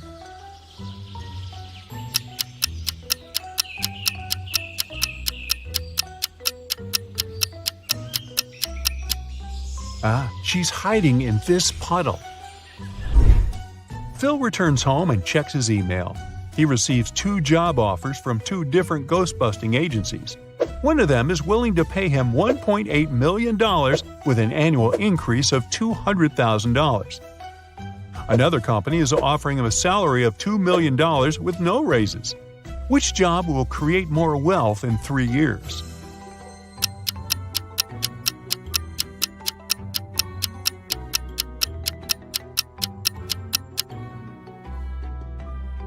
Alright, let's do the math. If Phil picks the first agency, his salary will grow to $2 million in the 2nd year. And in the 3rd year, it will be $2.2 million. So he would earn $6 million by the end of the 3rd year. If he picks the 2nd agency, the math is more simple. 3 times 20. And again, he would earn $6 million by the end of the 3rd year. However, if Phil picks the first agency, he would earn much more in the 4th year. So the choice is pretty obvious. Phil takes the first job, but first he decides to have a brief vacation in a famous haunted hotel. Unfortunately, someone robs the hotel during his stay. The police officer arrives in the morning and interrogates 3 guests. Phil says, "Sir, there was a heavy snowfall yesterday, so I was in my room all day watching TV." Peter says, "I was feeling sick yesterday. I wasn't in my senses. How could I commit the robbery?" And Bella says, "I returned to the hotel about 10 minutes ago. I don't know anything about the robbery." The officer figures out who committed the robbery right away. What about you?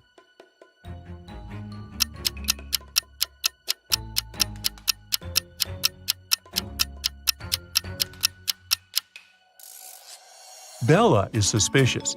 She says she returned 10 minutes ago. But there are no footprints outside the hotel except for the officer's footprints. The next morning, Phil wakes up in a haunted basement. He's starving. Suddenly, a creepy man enters and brings him 4 plates of food. He says that Phil can only choose 1 dish.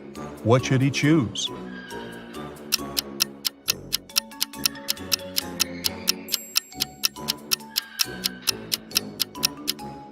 There's a bug in the first plate. The second one has an unpleasant smell. and the fourth one has nothing edible left. So Phil should take the third plate. After a while, the local ghost offers Phil a deal. If he solves a riddle, the ghost will help him escape. What phrase is represented by this rebus below? Can you help him out?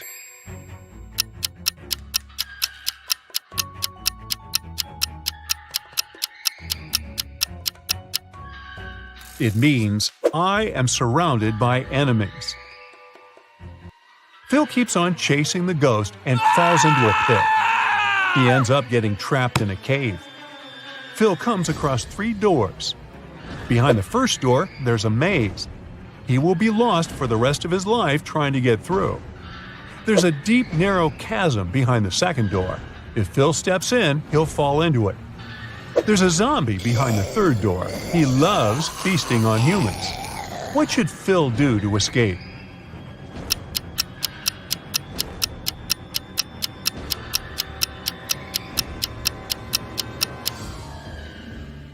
He should open the second door, then open the third one and quickly hide behind the first door. The zombie would assume that Phil entered the second door and start chasing him.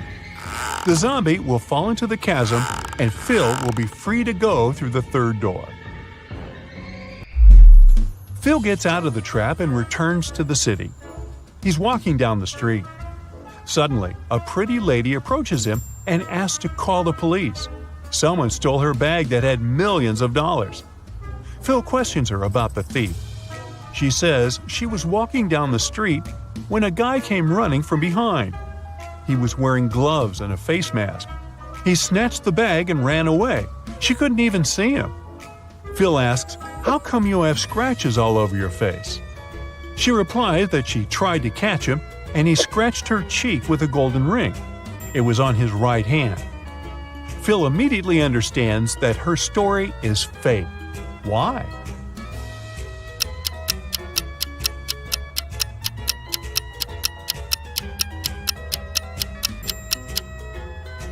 The lady mentioned that the thief was wearing gloves, so he couldn't scratch her with a golden ring. Phil arrives at his new office. His colleagues give him a big welcome cake. He leaves it in the office fridge to drink tea together during lunch hours.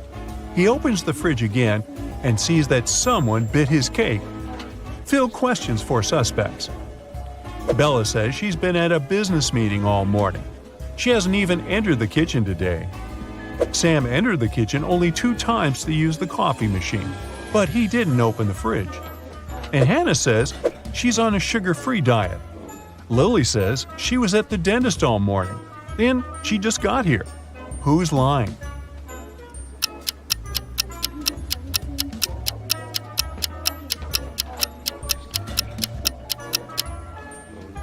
Sam. Take a look at the coffee machine. The sign says that it's broken. Therefore, his entire story is fake. Phil's client sends him 2 pictures of a creepy haunted house. Can you spot 7 differences between them?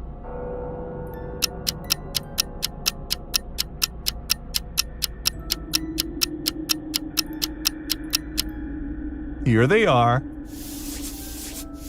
Great job! The next day, Phil goes to check an abandoned castle. He gets trapped in a room with 3 doors through which he can escape, but each way hides some danger. There's a zombie behind the first door. Behind the second door, there's a hungry wolf, and a spooky ghost is waiting behind the third door. Which door should he choose?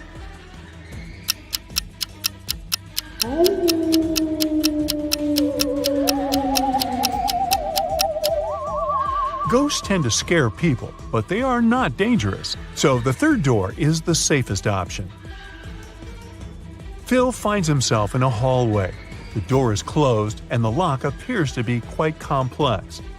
Luckily, Phil meets the local guardian ghost. He shows Phil 3 keys. One of them will certainly unlock the door. However, if Phil uses the wrong key, he'll stay trapped in this cursed castle forever. Can you help him choose the correct key?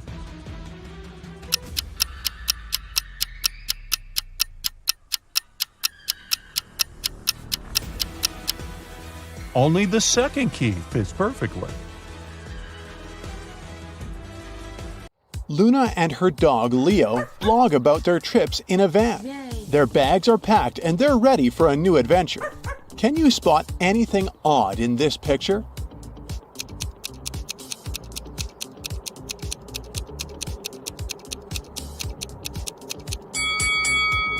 This van has one extra wheel. Oh.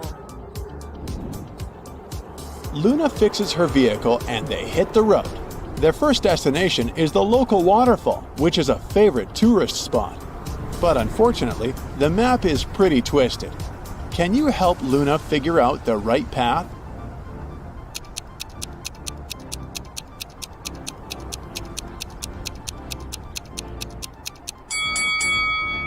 They should go this way.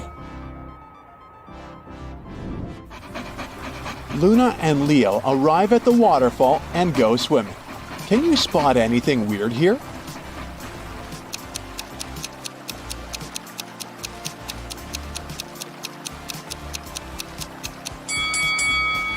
Take a look at this rock. It has a built-in electrical outlet. The local urban legend says that a cabin near the waterfall is haunted. Luna decides to shoot a vlog. Can you spot any ghosts in this video?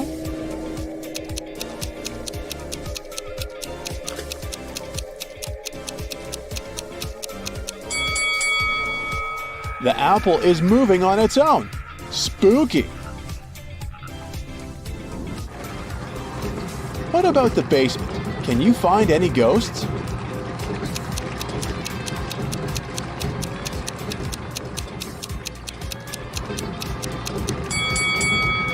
Hello! Luna sets up camp and puts a foil-wrapped pizza on the fire to warm it up. She leaves the camp for a moment to use the bathroom. Then she returns and finds out that the pizza is missing. Oh my God. Luna interrogates 3 tourists nearby. Claire says, "I didn't touch your pizza, lady. I'm cheese intolerant." Mike says, "I caught a lot of fish today, so I don't need to steal food." And Vivian says, "I didn't approach your camp, but I saw some suspicious guys sneaking around your fire." Who's lying?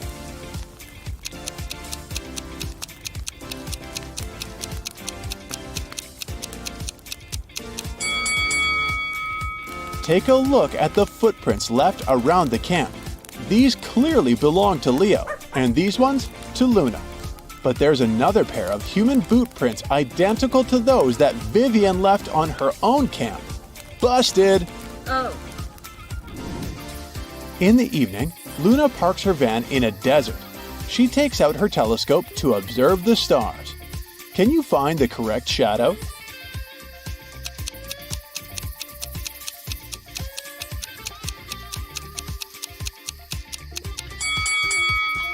Only the third shadow matches this telescope perfectly.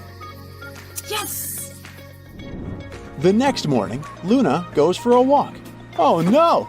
She accidentally tore her backpack. She needs to buy a new one. Luna goes to the nearest town on the way and stops at the local shopping district. Luna is here for the first time, so she doesn't know which store to choose. The first building says, "The best backpacks in the country." The sign on the second building says, "The best backpacks on the continent."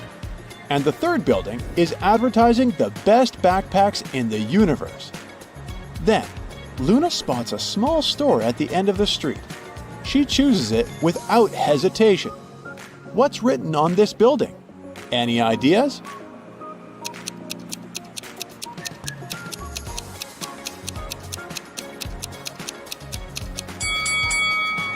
The best backpacks on this street. After shopping, Luna parks her van on a beach.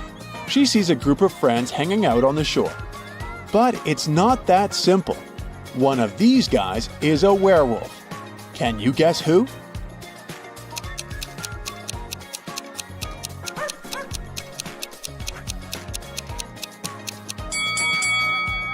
Take a look at this dog. Wearing glasses and reading a book is very suspicious behavior for a regular dog, isn't it?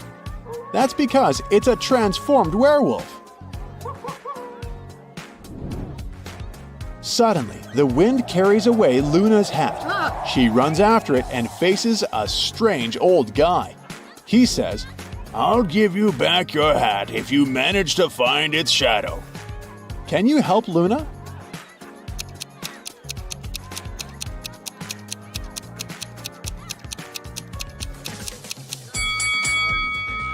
The fourth shadow is the correct one. Yes!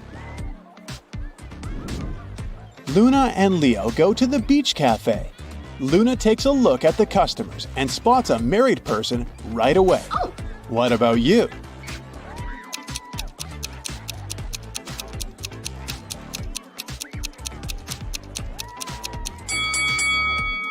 This lady is the only one with a wedding ring. Oh! Suddenly, Luna sees Arthur. He's a famous actor. She grabs her camera and takes just one short video of Arthur before her battery runs out of power. She posted this picture later that day, and it went viral. Can you guess why?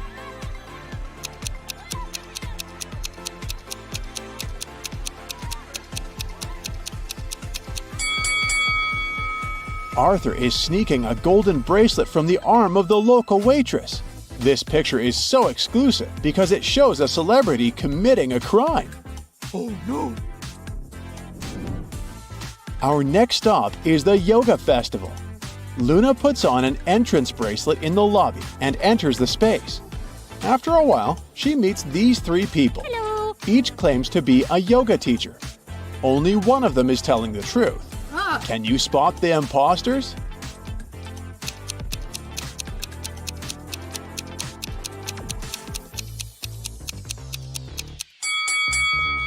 Take a look at the second guy.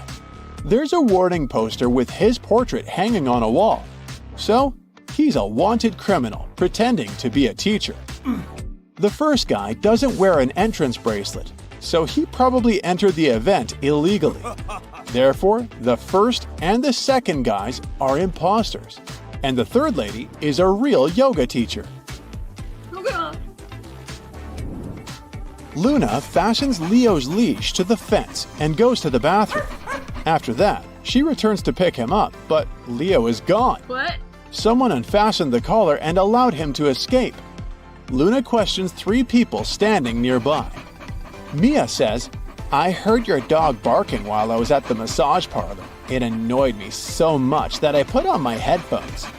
Jake says, "I was walking my own dog and I think I saw your Leo running down that hill." And Leah says, "Oh, I would never do something so mean. It's against my principles." Who's lying?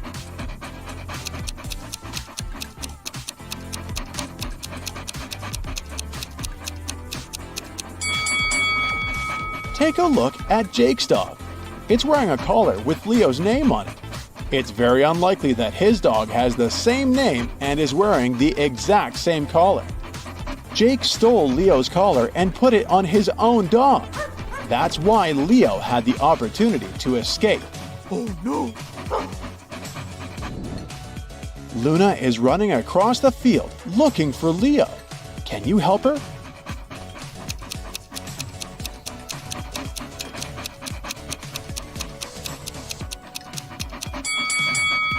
Take a look at this bush.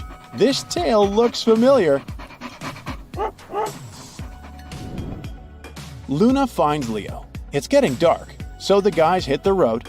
Suddenly, Luna spots three hitchhikers at a gas station. Only one of them is safe to travel with. Can you guess who?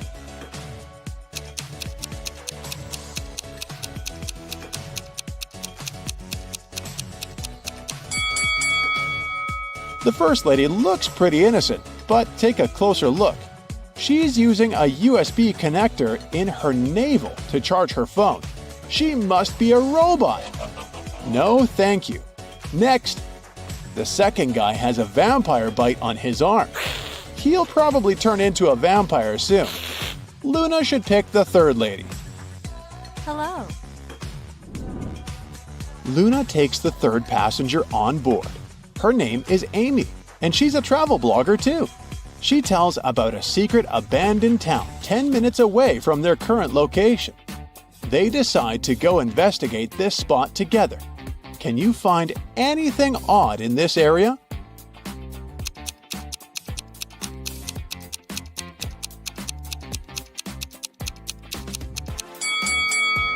The stop sign is spelled as S-P-O-T. Oh. Leo gets lost again. Luna is looking for him all over the town and eventually comes across a creepy cabin. An old witch opens the door and says, I have your dog, but I'll only give it to you if you solve my riddle. The witch puts a big acute triangle on the table. You can make 7 cuts to make this triangle disappear. Every piece you cut off that is an acute triangle will disappear. But if a triangle has an angle that is right or obtuse, the piece will stay. Once again, you have 7 cuts and you have to make the whole triangle disappear. Not a single smallest piece can be left. How can Luna do that and rescue Leo?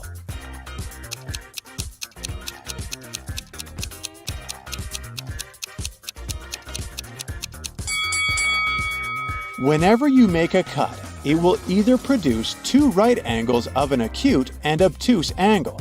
Luna seems to be doomed, but then she looks at the pizza the witch hasn't finished. When you cut it into more than 4 pieces, all angles are acute. Although we're dealing with a triangle, the principle is the same. Luna can first make a pentagon out of this initial triangle by making 2 cuts. Then just cut the pentagon into 5 pieces, using the 5 remaining cuts. Yay! It's time for a new adventure! Luna and Leo take these 2 pictures before leaving the haunted town for good. Can you spot 5 differences between these photos?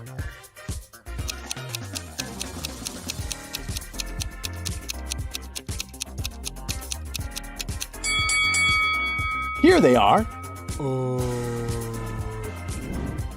Luna's brother Luke is working on the other side of the world in New Zealand.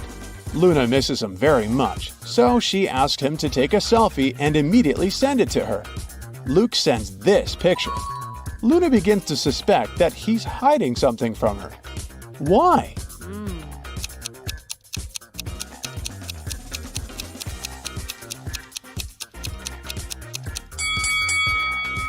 The time on her phone is 9 p.m., and the time on the clock behind Luke is the same. It's impossible. They're in different time zones, remember? Hey, Brightsider, you're going to have loads of adventures in 3, 2, 1. Yeah. So, you just wanted to go on an exotic vacation, but you ended up inside an Egyptian pyramid, and it's full of spooky mummies. The only way to get back home is to solve these riddles. Yeah.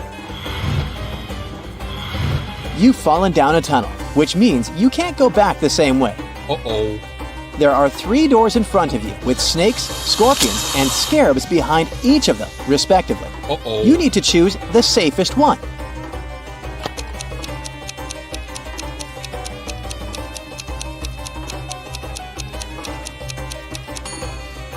Hopefully, you know that scarabs are harmless, so you should pick the 3rd door. Soon, you spot 3 mummies, but just one of them is real. Uh-oh. Which one?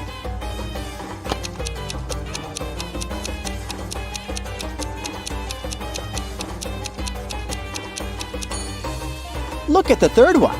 There's a mummy bug on its leg, so it must be the real mummy. This mummy, which turns out to be indeed real, wants to test you. You have to answer its questions correctly to get out of the pyramid. And here's the first riddle. Why was an Egyptian kid confused?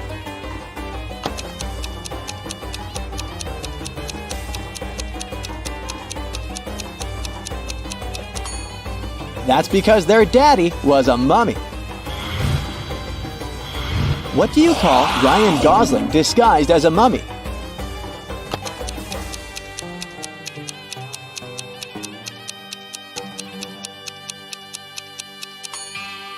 Ryan Gosling, of course. Why do mummies like Christmas?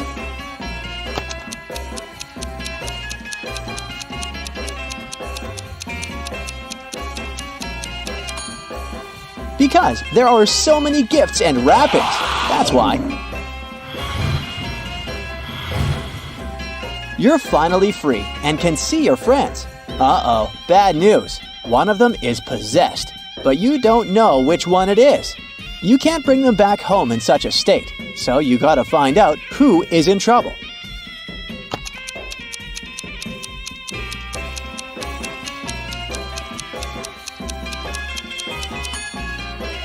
This guy has red eyes, but it might be because he hasn't slept all night worrying about you. Your second friend has a weird green glowing aura around her. Can it be that sandwich she has in her pocket? It's surely gone bad, but look at this guy. His mouth looks weird. The right half is smiling when the left one isn't. Plus, his fingers seem to be dislocated. This is the friend possessed by a mummy spirit. Now how about some short riddles you need to crack very fast? Ready? Let's start. Yeah. He has 1, a human has 2, a citizen has 3, population has 4, and personality has 5. What am I talking about?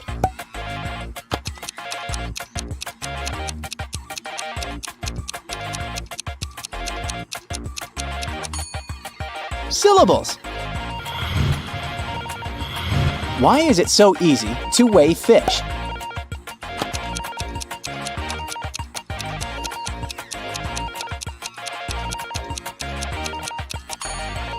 Because they have scales. It can fly but has no wings. It can cry but has no eyes. Wherever it goes, darkness is following it. What is it?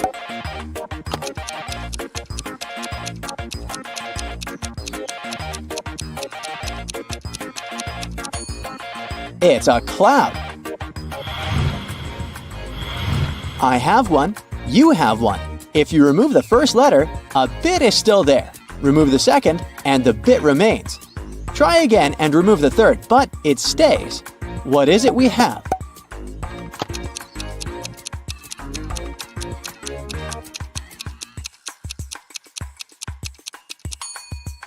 A habit. When you have it, you want to share it. But if you share it, you don't have it anymore. What is it?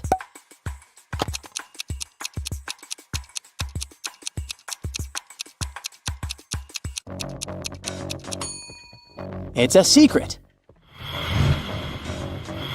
What kind of cup doesn't hold water?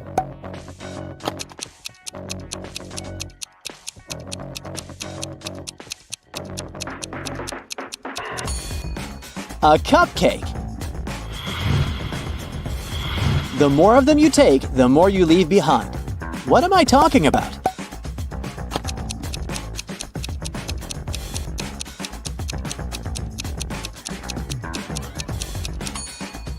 Footsteps. What did the thief get for stealing a calendar?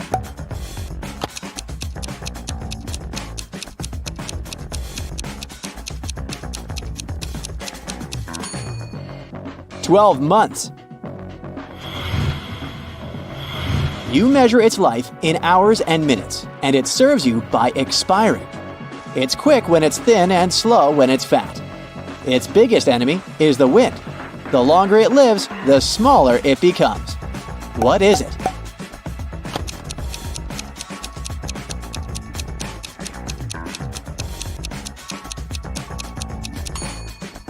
It's a candle. You can hear it, but you can't touch it. And still, you can control it. What is it?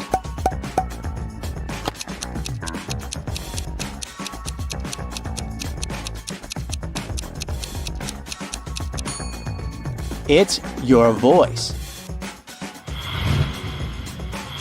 Add it to itself and multiply by 4. Then divide it by 8 and you'll have it once again. What number is it?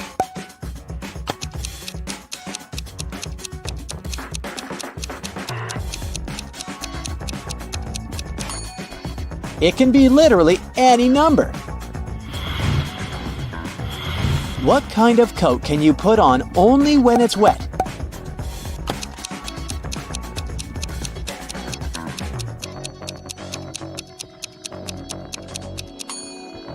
The answer is a coat of paint. John ordered a fishing rod that cost him only $5. The only problem is that he lives in a country with very strict import rules. They prohibit shipping any objects that are longer than 3 feet. But John's new fishing rod is a bit bigger than that. It's 3 feet and 3 inches long. How can it be mailed to the man in one piece without breaking the rules?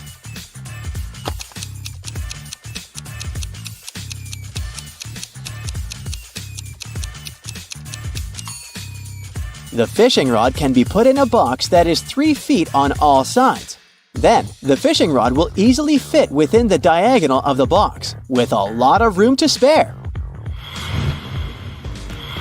Once, Mrs. Smith, Peter, Paul, and Patrick's mom heard a loud sound of shattering glass coming from the living room. She ran into the room and saw that her favorite vase was broken. She spotted a football.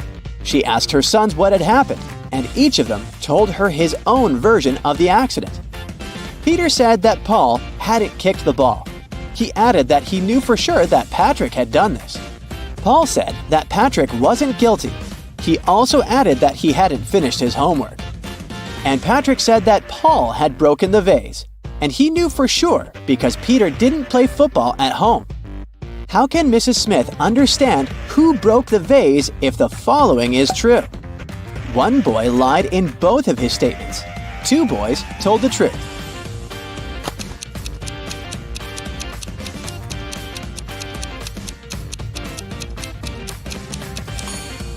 Have you noticed that only one of Paul's statements is related to the accident? The one in which he says that Patrick isn't guilty? What he says about his homework changes nothing. The first of Peter's statements contradicts Patrick's first words and vice versa. This means that it's impossible for both of the boys to tell the truth. Peter and Paul can't both tell the truth, as Paul's words contradict Patrick's second phrase.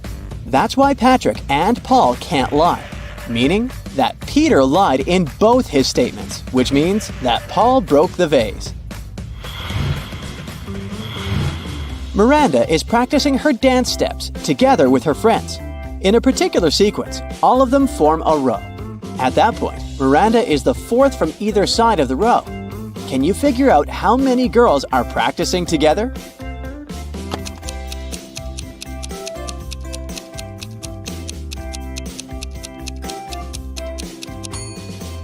In total, there are 7 girls. Miranda is the 4th from either end of the row, which means there are 3 girls on one side and 3 on the other.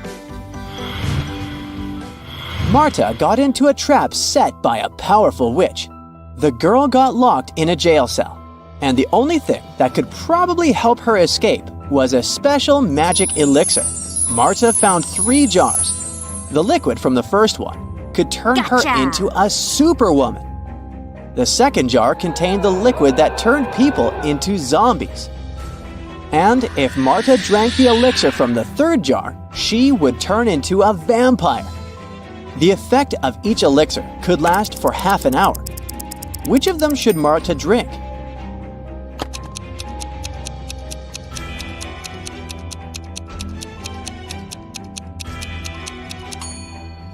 Marta could wait till the morning, drink the elixir from the third jar, and transform into a bat and fly out of that tiny window.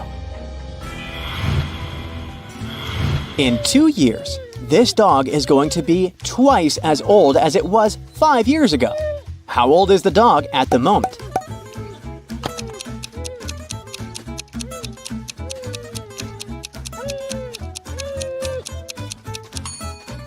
The pooch is 12 years old. Mia is 3 times older than Anna. 3 years ago, Anna was a year younger than Amelia is now. Olivia is twice as old as Anna. Put the girls in order of their age.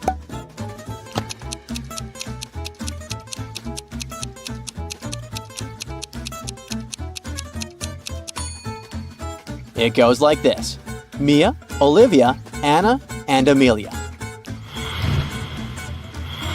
Physicists have built devices to move it very fast. The last 7 letters of its name can usually be found in newspapers, magazines, and journals. Can you figure out what I'm talking about?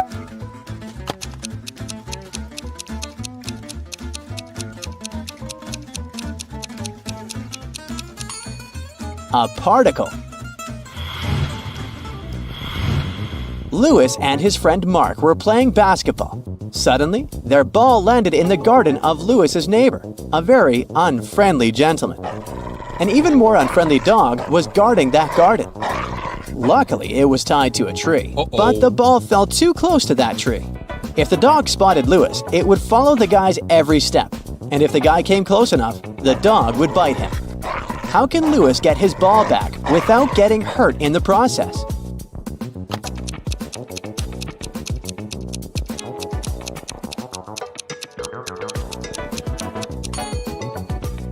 Lewis should walk around the tree, staying out of the dog's reach. The dog will keep following him until the entire length of the animal's leash is wrapped around the tree. Then, Lewis should grab his ball and run away.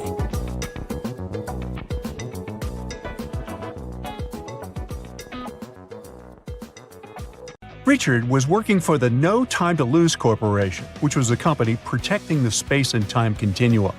He got an alert that 3 scientists had discovered their time machine and were traveling through time.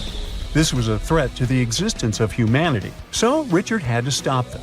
He traveled to the first time destination, the Stone Age, to find the first scientist. Take a look at these cavemen. Which one is the time runaway?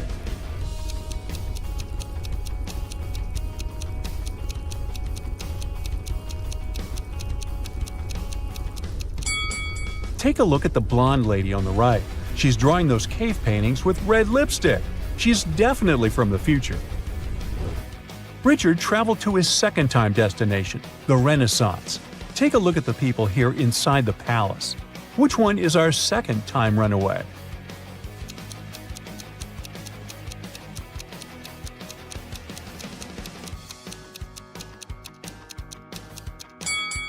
Look at the artist here drawing the portrait of the Queen. He's not drawing with a brush, he's drawing with a modern click pen. He's from the future for sure. Richard traveled to his last time destination, the 1950s.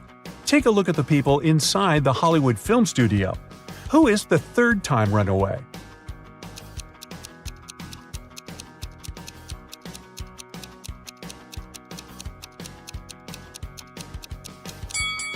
Look at the cameraman shooting the movie. One of them is holding a smartphone instead of an old camera. He's the last future man. Financial crimes investigator Detective Jonas was informed that the CEO of a technology company was stealing money from the company's accounts. So he needed to get into his computer to check the allegations. However, his office room was locked with a digital key lock. He was already sent this hint from the officials about the password. Take a look at the image. Can you figure the password out?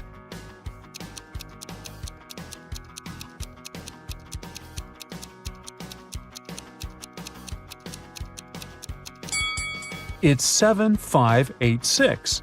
You just need to count the legs of the spiders in the image. After a workout session at the gym, Leslie returned to her dorm room only to find someone had broken in there and stolen her class notes. The campus security narrowed down the suspects to 3. Bella said it wasn't her because she was at the library studying at the time. Jeremy said he was at the rehearsal with his band, playing the guitar. And Ollie said he was at a meeting with his thesis supervisor. Who's lying?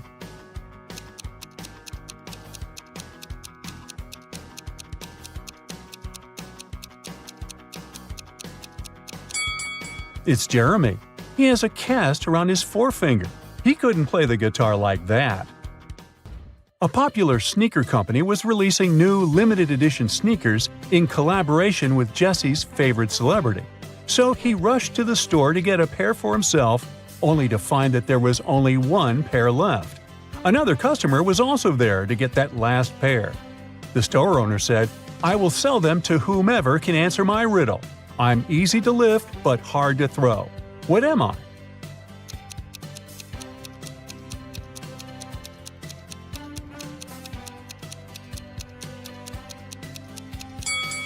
The answer is a feather. Elijah was going to visit his girlfriend for a surprise proposal. As he was driving to the airport to catch his flight, his car broke down at a highway diner. He wanted to ask someone in the parking lot if they could give him a ride to make it to the airport on time. Which driver should he pick?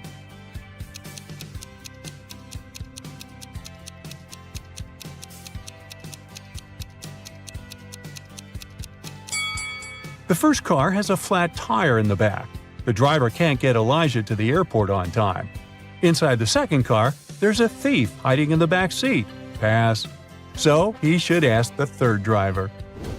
Andre was watching his favorite sports influencer, Dudester Muscles, live stream. He announced that he would give 2 free tickets to the big football game finale to the person who could answer his riddle correctly on the live chat. He said, "Look at the following list of sports on the screen carefully: golf, darts, tennis, cricket, football, badminton. Which of the following should come next? Archery, boxing, squash, gymnastics, or baseball? Can you help Andre win the tickets?"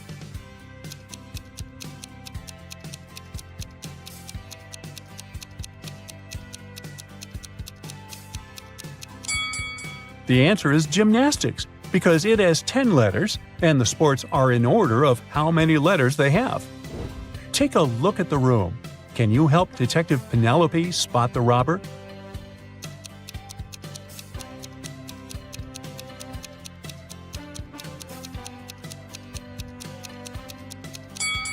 He's here, hiding among the rest of the statues. He's inside the medieval armor. The giveaway is the moving eyes. The doctor on duty at the city hospital called Van Helsing's office and said a vampire had broken into their storage and stolen some blood bags. When Van Helsing arrived, he caught 3 people outside the storage room: Larry, Daisy, and Camille. Can you help him figure out who the real vampire is?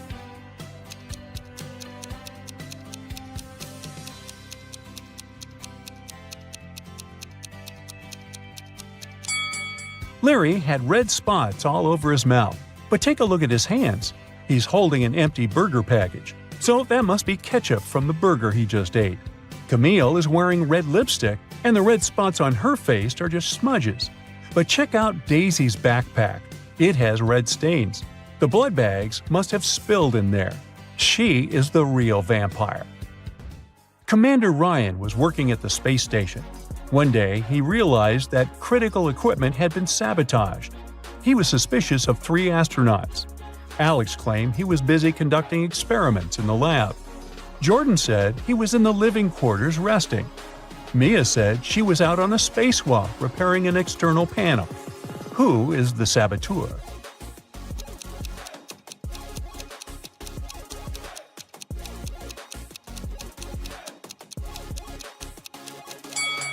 It's Mia. Look at the space helmet she's holding under her arm. It's cracked. So she is lying because she couldn't be out spacewalking wearing that. At a grand ball, a valuable pearl necklace vanished. Hostess Evelyn spotted 3 guests near her bedroom door during the event: Vanessa, Charlie, and Lydia. Who stole the necklace?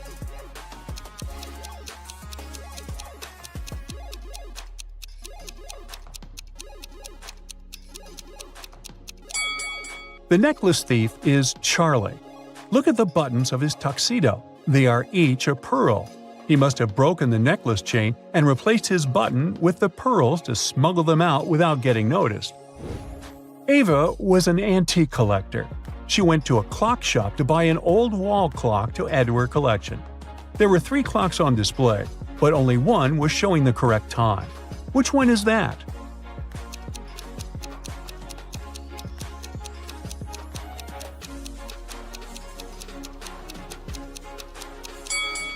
There is a spider web on the hands of the first clock, which means they haven't been moving for quite a while now. The second and the third clock seem to be working well, but they're showing different times. To figure out the correct one, take a look at the reflection of the digital clock on the mirror here. You can see the actual current time reflected in the mirror, matching the time displayed on the third clock. After shopping at the mall, Hannah noticed her purse was missing. She rushed back to the store and reported it to security. They quickly identified 3 suspects who were carrying purses that looked the same as Hannah's. The first lady said she didn't even visit the same stores as Hannah. The second lady said the purse she was holding was a fake, so it couldn't be Hannah's. And the third lady said her purse was a gift from her husband. Who's lying?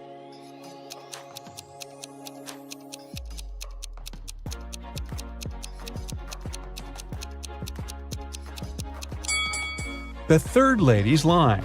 Look at the credit card she's holding in her other hand. It has Hannah's name on it. Danny made it to the final stage of the private investigator examination, which was the visual perception section.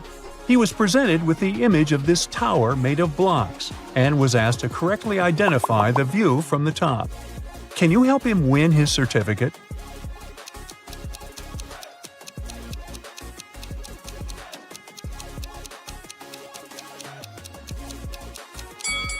The tower in the image has an orange block on the top and a yellow block right below it.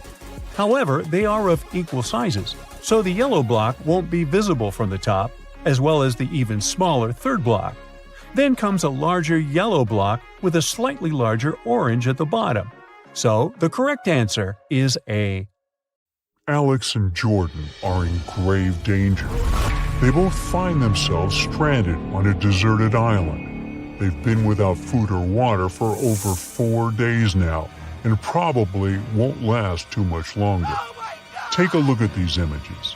If you have any clue which one of them will get out of there alive, let us know.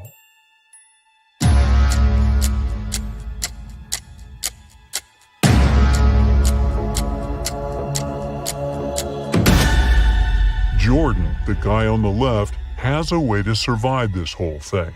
He's taking shelter under a coconut tree.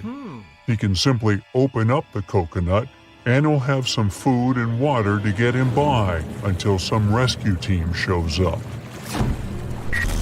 Matt, Zach, and Brian booked a helicopter ride for a day. As soon as they took off and were flying above the ski resort, they saw 2 ladies in danger. But since they only had 1 seat left in the helicopter, they could only help one of the girls. Take a look at them. You've got to tell us which of these ladies you think really need saving. Drop a comment below.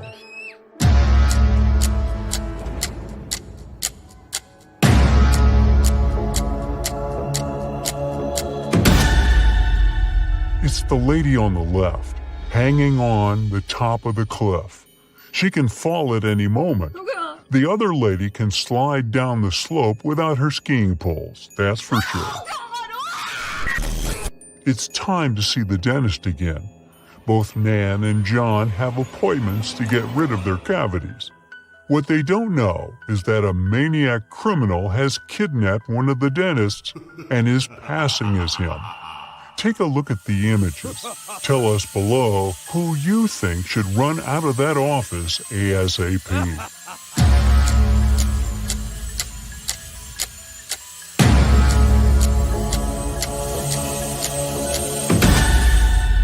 Nan is the one in danger.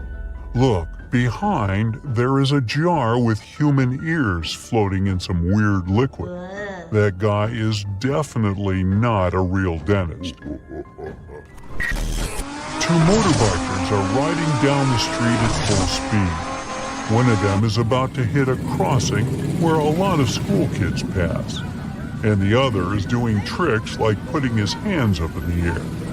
Use your intuition here and tell us who is in real danger.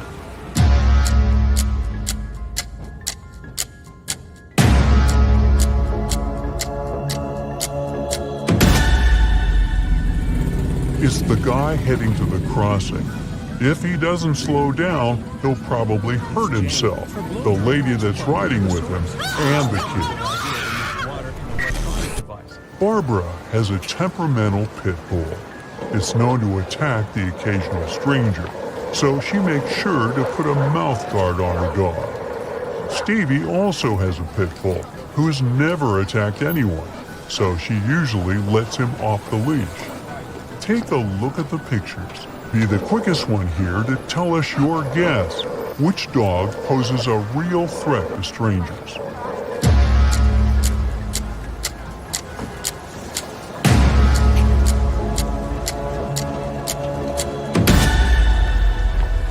It's the dog without the leash, of course. Animals are too unpredictable, and just because he hasn't attacked anyone before doesn't mean he won't. Pat should be considered a national hazard. He puts himself and others in pretty dangerous situations while being completely clueless about it. In the first case, he's lighting a match while there's gasoline spilled on the floor. In the second case, he's holding a sword pointed at a young lady. Take a good look at the pictures and give your best shot guessing who's in more danger.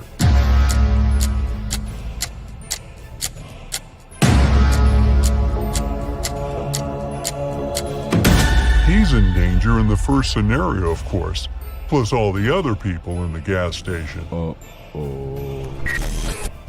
Jane was running late for her date, so she decided to blow dry her hair while she was taking a bath. Jake was so stressed from work that he decided to take a relaxing bath while finishing his work for the day.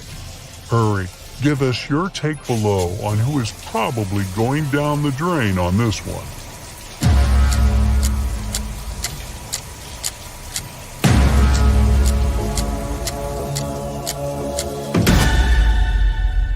It's Jane.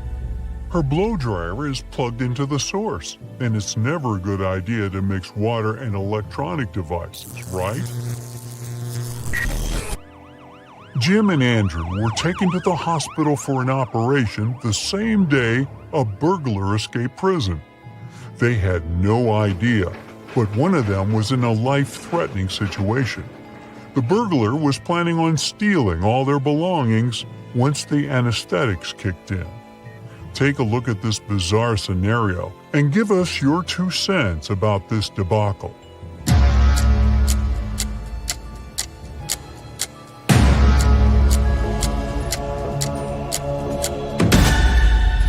Although the doctor on the right has mud on his pants, look at the guy on the left. He is not wearing gloves. Plus, you can still see part of his name tag from his time in prison. Oh boy. Matthew and Simon are adrenaline seekers. Their favorite hobby is walking on tightropes, hanging on top of cliffs. Take a look at both images and share your guess on who is in real danger this time.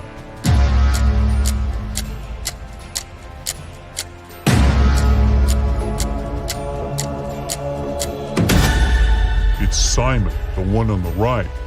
Although Matthew is having a hard time to find balance, he is securely fastened. But in Simon's case, he forgot to clip himself to the rope. So if he loses balance for just one bit, he'll fall down and go boom. Oh no! Patricia and Lillian are also into some radical sports. They decided to go bungee jumping in New Zealand, but one of them is in grave danger. Take a look at the images and don't hesitate to share your answer with us below.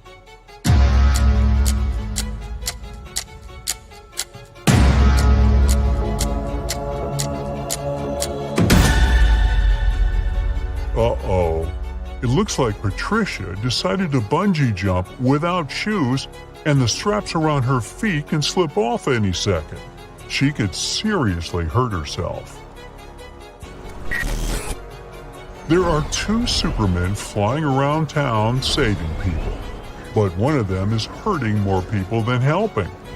Take a look at the image. Stop anything else you're doing now and share your take on who's in danger here.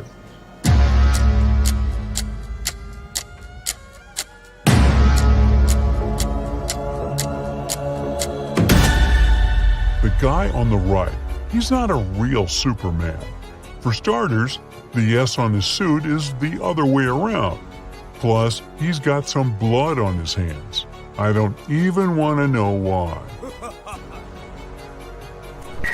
Lily and Matt were traveling around Asia and decided to book a spa appointment. They had no idea what they were getting into, but one of them might actually be in grave danger. Take a look at the images and find the imposter before it's too late. Don't keep the answer to yourself, though. Let us know below.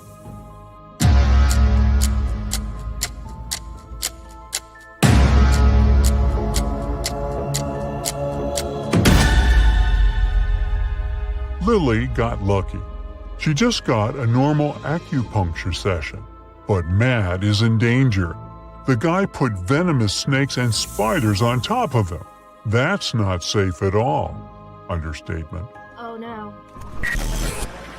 Margaret left school and went straight to the ice cream truck to get herself a scoop. Right in front of the truck, there was an old man offering his ice cream to the people passing by. Judy left class earlier to meet her brother at the park. When she arrived at the park, she ran into a friend of her father. He looked very happy to see her and offered her a lollipop. Take a look at both of these pictures and hurry up to figure out who's in danger here. Do share it with us, though.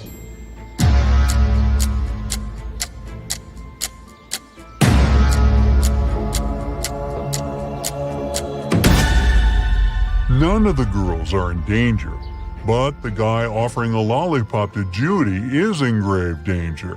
There's a snake trying to coil on his legs. That's never a good sign. Sam was late for work, so he decided to take a shortcut that went through the train tracks. Becky was feeling kind of sad, so she decided to go for a walk around the same area.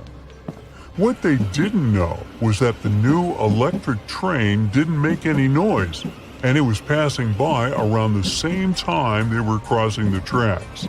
Put on your detective hat and figure out who is in real danger here.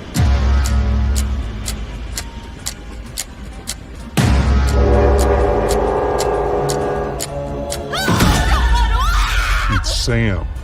Becky has her sunglasses on, but she can see the train coming. Sam has really dark bangs covering his eyes and is wearing headphones. He probably won't be able to detect the train is coming. Derek and Lola went out for a dinner date. They ordered food and drinks and were ready to dig in when they noticed something was off. We need you to be swift here and figure out which one of them is in real danger. Share your thoughts below.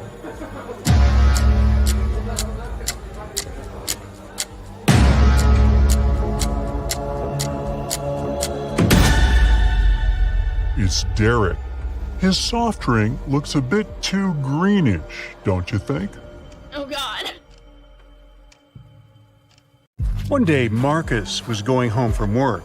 There was a blackout in the city and everything was shrouded in darkness. Suddenly, he heard footsteps. Someone was rushing behind him. He started to turn around to check, and that's when the world around him went totally black. Marcus came to his senses in a basement, dimly lit by several candles. There were 3 doors before him. Behind the first door, hungry zombies were waiting for their next meal. Behind the second door, a fire was raging. And the third door hid a mess of bare electric wires. Now, you're the only one who can save Marcus. Write in the comments which door he should choose right away.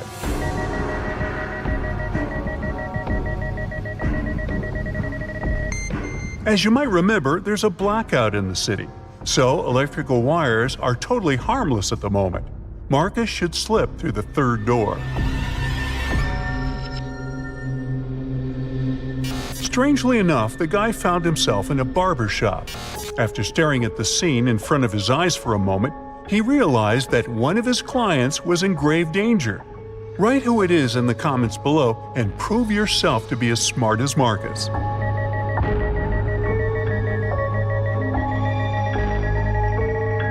Marcus spotted that the red-haired hairdresser had mistaken a bug spray for a hairspray. But once he opened his mouth to warn the client, the entire room vanished into thin air. It was just a hologram. Was someone playing with Marcus? The guy went further. At one point, he turned around the corner and a freezing gust of wind hit him in the face. Marcus was outside and it was winter all around. Behind his back, there was no building, just snowdrifts and dark trees. The man could only move straight ahead. There were 3 paths ahead of him, but the one on the left led through the den of hungry wolves. To follow the one in the middle, Marcus would have to pass by a family of bears. And the right path went over a frozen lake covered with thin ice. The guy is freezing. Help him in the comments as fast as you can.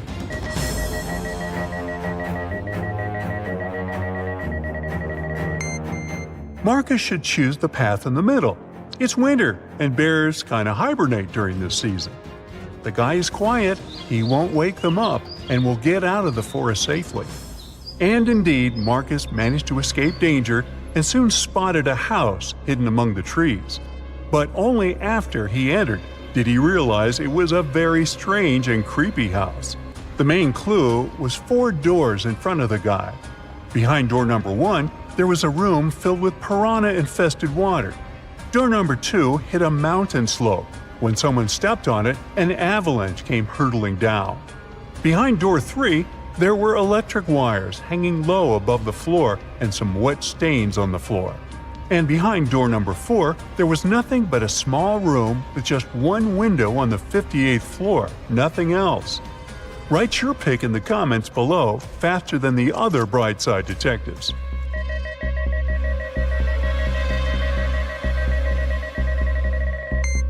Marcus should walk through door 3. Since the wires don't actually touch the floor, the guy will be able to bend and crawl to the other exit. Unfortunately, whoever was testing Marcus's survival skills didn't want to make life easy for the guy. The door leading out of the room was locked and had 4 keyholes. There were also 4 keys hanging on the wall next to it. If Marcus wanted to get out of the room, he had to match the keyholes and the keys. If you can help him crack this tough task, comment "I can" below the video.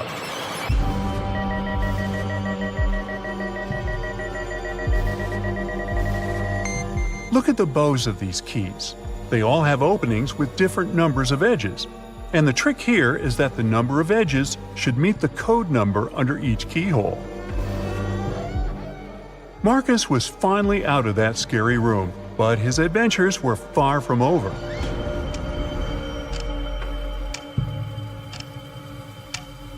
Of all places, he found himself in a jail canteen.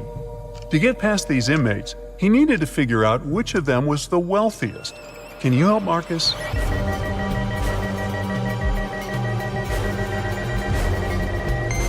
The man on the left is a chef. That's why he has a special meal. The guy in the middle has some gold jewelry, but it's unlikely it can help him a lot in jail. As for the man on the right, he has a smartphone hidden in his pocket. And in prison, such a gadget means the ability to communicate with the outside world. So he must be the most influential and richest among them. But if you disagree, write your opinion in the comments. Poor Marcus. To get out of the jail canteen, he needed to choose the safest exit, but all of them seemed equally terrifying. The first one led to the den of a horrible dragon, the second to a room filled with boiling lava. And to get to the third room, Marcus would have to sneak through flesh-cutting laser beams. Well, that's a tough choice. Tell Marcus in the comments which way he should pick.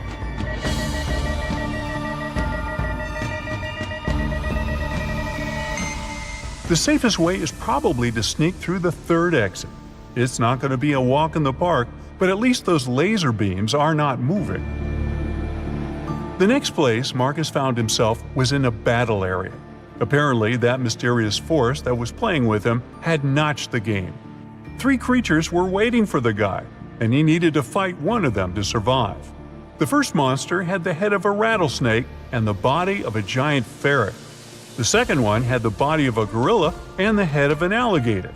And the third creature had the face and body of a great white shark and the tail and claws of a bear. Which monster should Marcus choose? Share your wisdom in the comments.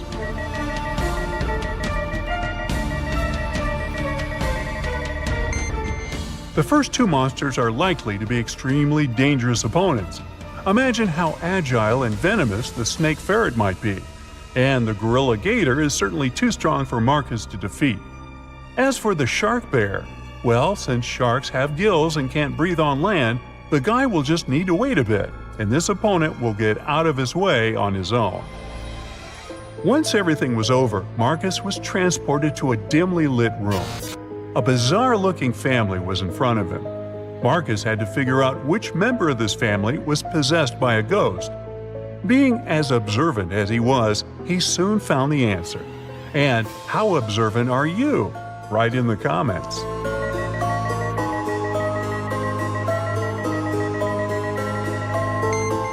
Admittedly, this woman looks kind of scared, but she's not possessed. She's choked on some food and can't breathe. The man is wearing dark glasses, even though he's indoors. Suspicious. But he's blind. Do you see that white cane the blind use next to him? The granny is the one who is possessed. There's a trace of ectoplasm that goes through the whole room towards her.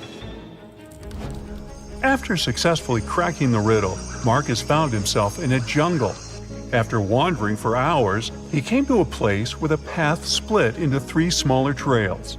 The first one led to an active volcano with red-hot lava bubbling in its crater. If Marcus chose the second path, he would get to a clearing swarming with venomous bats. And the third path ended in a swamp, swallowing everything and everybody that got there. If you know where the guy should go, tell him in the comments, please.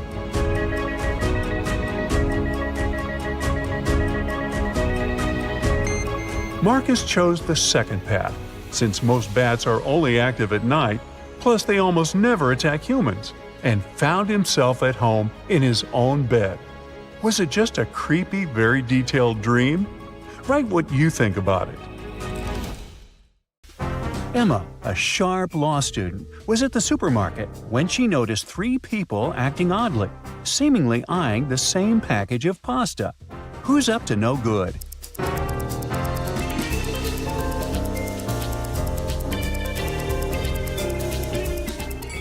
Take a closer look. The elderly man with a hunched back is hiding the pasta right under his coat. His posture helped him cover the volume of the packages, and he'll probably steal another one. At checkout, Emma sees an older woman trying to buy a cake that costs $30, but she only has $20 in her wallet. The cashier says no, but the elderly woman insists she's still taking the cake home. But how?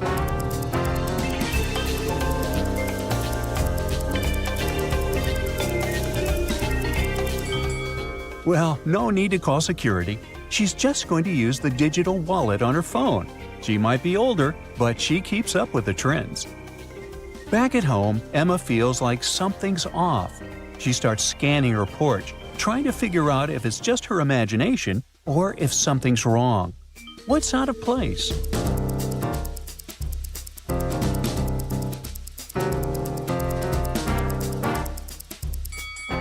Look carefully. The soil in the plant pot is disturbed. Someone dug through it to find her spare keys, but I guess got disturbed during the search. Emma rushes to her room to cool off, but then she realizes the window is open. She's certain now someone got inside. Can you find out what they've stolen?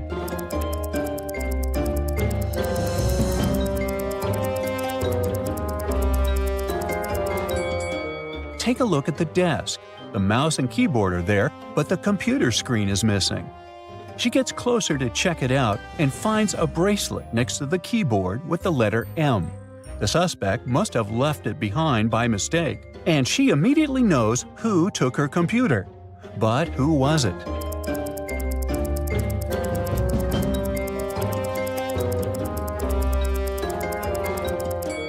Emma has a matching bracelet, but hers has the letter E on it. It's the one she shares with her boyfriend. So it wasn't a robbery. He just probably borrowed her computer. Phew! Emma heads over to her boyfriend's place, and he decides to make things fun with a treasure hunt. Emma's mission? Find her computer screen. The instructions are simple. Take 2 steps to the right, walk straight until you reach the wall, take 2 steps back. Can you guess the location of her computer screen using this room map?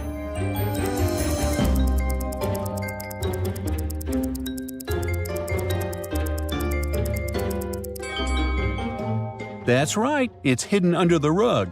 Careful where you step. Emma heads to the park for fresh air, but she spots 2 pregnant women acting strange. Who's faking the pregnancy?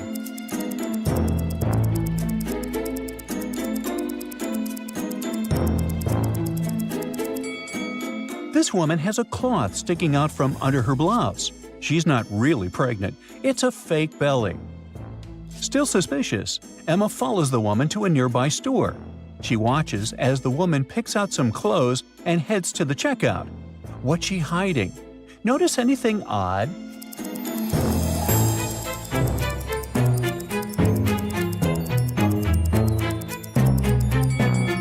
Look at the sign. She's in the priority lane. Looks like she faked her pregnancy just to skip the line and avoid waiting. Emma decides to confront the scammer and asks her, "How long have you been pregnant?" The lady answers, "For 100 days." Now Emma is sure she's faking it. But why?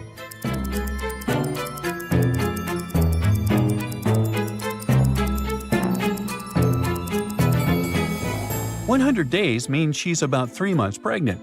So no way her belly would be that big if she's telling the truth." The law student lost track of time and needs to get home as soon as possible. She has 3 transport options. Take the bus for $3, grab a taxi for $20, or hitch a ride with a friend on a motorcycle for free. Which one does she choose?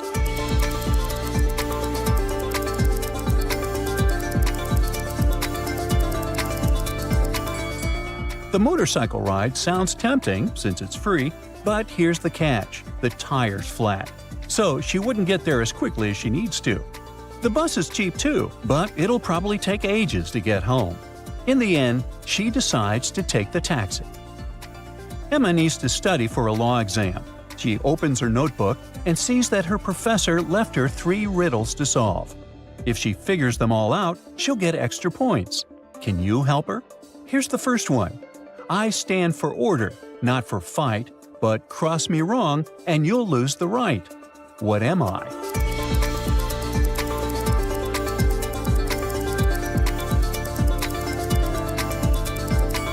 The answer is justice, says Emma. Next one. I decide if someone is guilty or innocent, but I'm not a judge. Who am I?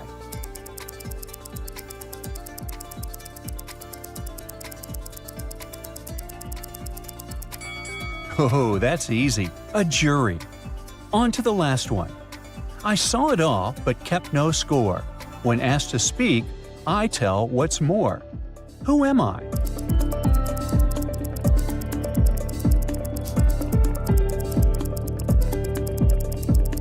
And the answer is a witness. Amazing! In college, Emma's professor tells her she'll have to take part in a pretend trial called a moot court to test her skills as a future lawyer. Here's the situation. On a snowy day, a man got hit by a car, and the driver says it wasn't his fault. A witness says the pedestrian light was green.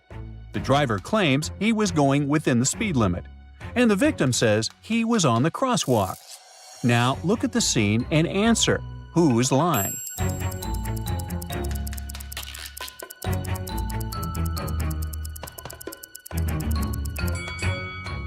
The victim. The witness was telling the truth because the light was indeed green for the pedestrian.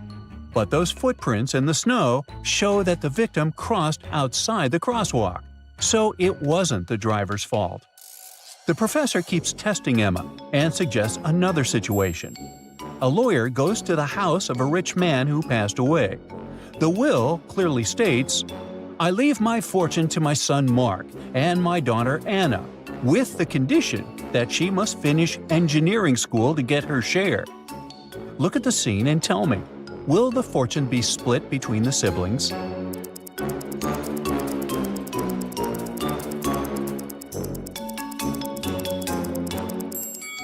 Unfortunately, no. Notice the picture on the wall.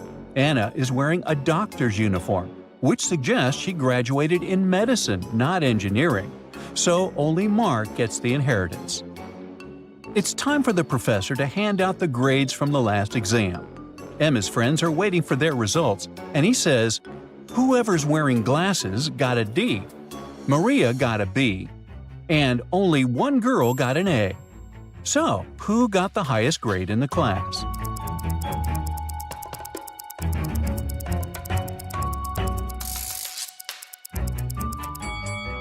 Since the ones with glasses got a D, we can rule out the first and fourth girls. Girl number 2 is wearing a necklace with the initials M, so that must be Maria, who got a B. That means the third girl must have gotten an A. In the evening, Emma decides to try something different and goes with her boyfriend to a dining-in-the-dark experience. Basically, they have to try different foods while blindfolded. The appetizer comes out quickly. Without even looking, she says, "I know what this is, but how?"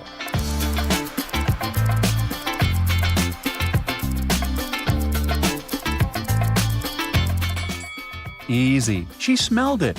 It's blue cheese. So, even with the cover on the plate, she could smell its strong aroma. Now, one of the customers says that while she was blindfolded, someone stole her purse. The crime happened at 7 p.m. A suspect claims it wasn't him because he had just arrived. He even shows a movie ticket as proof.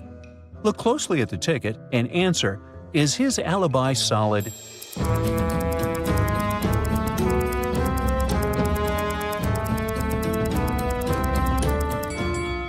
Nope. Because having a ticket doesn't prove he actually watched the movie.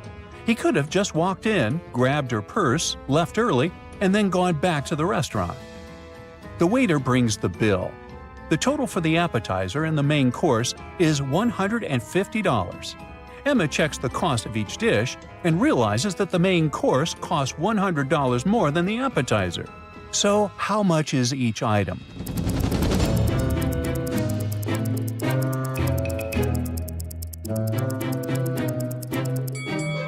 The appetizer costs $25 and the main course costs $125. Ooh, a bit pricey, isn't it? To get into her house, Emma needs to enter a 3-digit code. Since she loves playing cards, she made a password based on that. The first 2 digits are the numbers of cards in a standard deck. The last digit is the number of suits. Can you crack the code?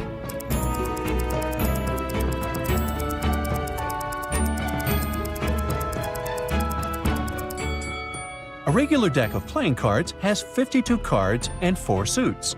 So Emma's password is 524. Olivia here is a young mom, and boy, her life can get pretty hectic. But with your help, I'm sure it's going to get much easier. One day, she came home with a stroller, took off her coat, checked her phone, and went to change her baby, Jordan.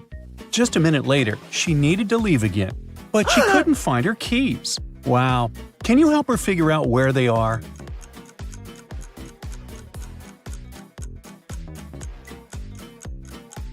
I wonder if you noticed that she put them in the stroller pocket while checking her phone. Olivia's baby drinks 5 ounces of baby formula at a time and eats 5 times a day. How much milk should Olivia prepare for 2 days?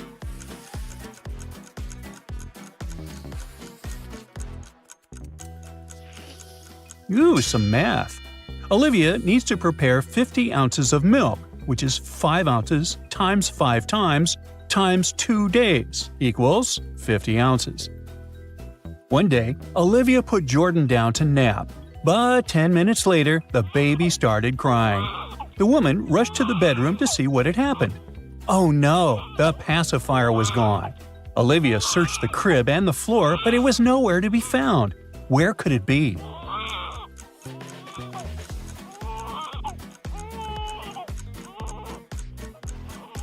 Look at the baby's tiny fist. The pacifier is clutched in it. Jordan probably squeezed it while falling asleep. Olivia was washing 8 pairs of baby socks. When she hung them up to dry, she realized one sock was missing. How many socks are left? Can you help her count?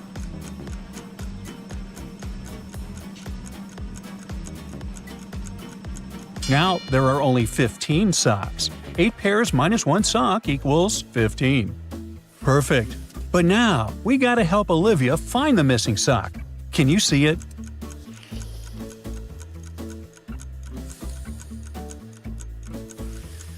Yep, it's on the baby's little foot.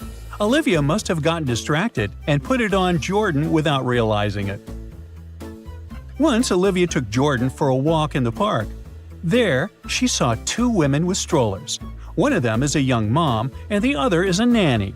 Can you help Olivia figure out who the real mom is?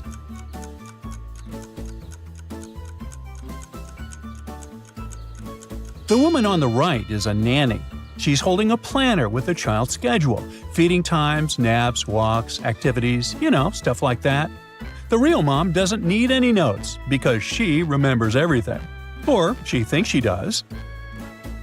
When Olivia's kid grew a little bit, they got invited to their neighbor's child's birthday party.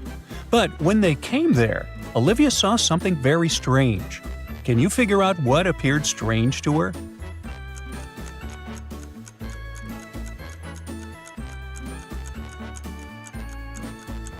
If you've noticed it, you're very observant. The woman seems to be filling the kids' cups with milk. But how is she doing it if the jug is actually empty? Ooh, what if she's an alien? Oops, wrong video. Never mind. One day, Olivia's 10-year-old niece visited them. To treat the kids, the woman cooked delicious pastries and left them on the kitchen table. Suddenly, her phone started ringing and she left the children alone for a minute to answer it. When she came back, one of the pastries was missing. Olivia's niece said it was Jordan who took the pastry, but Olivia didn't believe her. Why?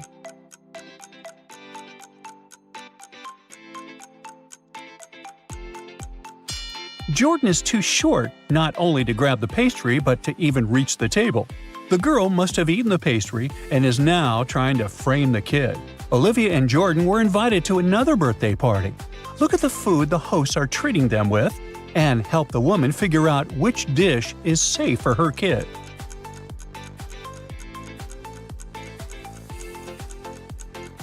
Well, I wouldn't risk eating this cake. It smells really bad. Flies are resting on these cookies. Luckily, these apples look safe to eat. It's Jordan's first day at a nursery school. Both Olivia and the kid are excited, and they don't want to be late. But here's a problem. There are 3 paths leading to the school building. Please help Olivia choose the best way.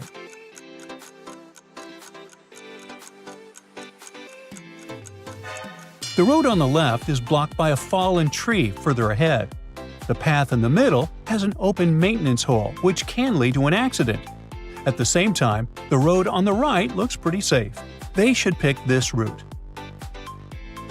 Olivia and Jordan were on the playground.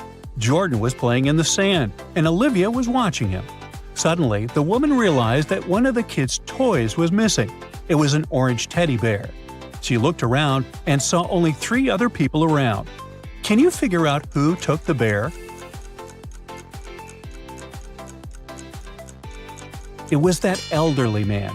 Look, the teddy bear's paw is sticking out of his pocket. Who knows why he took it? Some years later, Olivia left Jordan alone at home for the first time and told him to be a good boy. But when she came back an hour later, she understood that the boy had done something he shouldn't have done. Look at the room attentively and try to figure out what 3 things upset Olivia.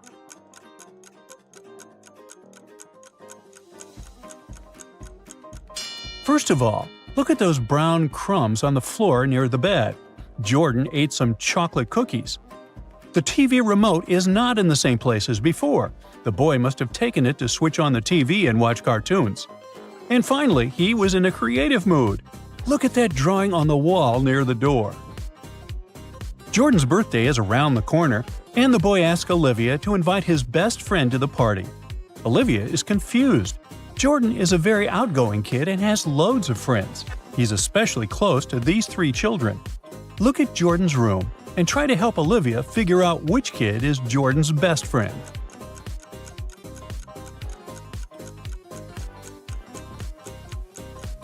It's this blonde boy. A kid's painting depicting him is hanging on the wall over Jordan's bed. Olivia invited not only Jordan's best friend, but also many other kids to her son's birthday party. When all of them showed up, she realized that one guest came uninvited. Can you spot the intruder?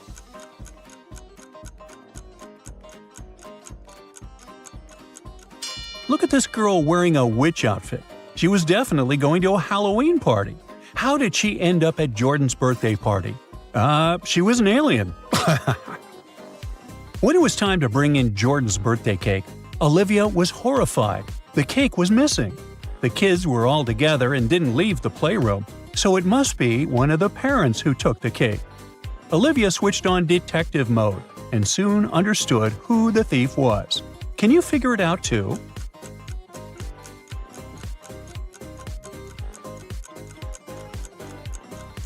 It's this granny. Look at her blouse, that dark stain. Isn't it chocolate? She's the one who took the cake. Hey, we should introduce her to the grandpa who took the orange teddy bear. What do you think?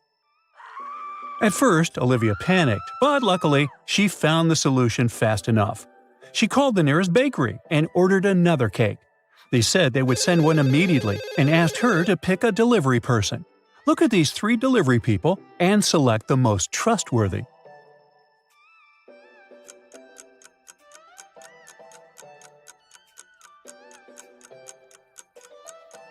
This guy on the left has a cast on his arm. Not very convenient for riding a bike, is it? The girl on the left seems fine, but look at her bike. The front tire is flat. So the man in the middle seems to be the safest bet. The party is over and Jordan is happy. He wants to count all the presents he's got. But ooh, they're all over the place. Look at the room very carefully and try to spot all the gifts.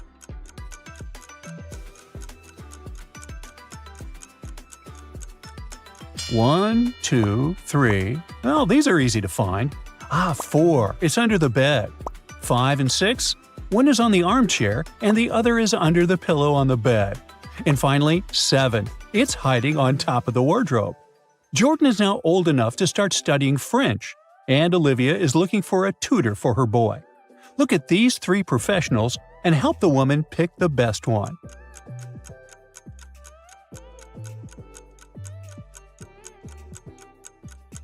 Look at this lady on the right. Her t-shirt has the Eiffel Tower and the word France on it, but the name of the country is written incorrectly. It should be spelled like this. What teacher doesn't know this? The man in the middle has a police badge on his shirt pocket. He must be a police officer. What is he even doing here? So the best and only option is this young girl on the left. Merci beaucoup. Harry wakes up inside a simulated reality. An AI voice tells him that he needs to complete a series of tasks in order to get back to his normal life. 3 doors are projected in front of him. The first has a huge hammer that smashes anything that passes by it. The second door leads to a corridor filled with electric pipes. And behind the third door, there's broken glass all over the place. He has 2 seconds to choose one of the doors. Which one should he pick?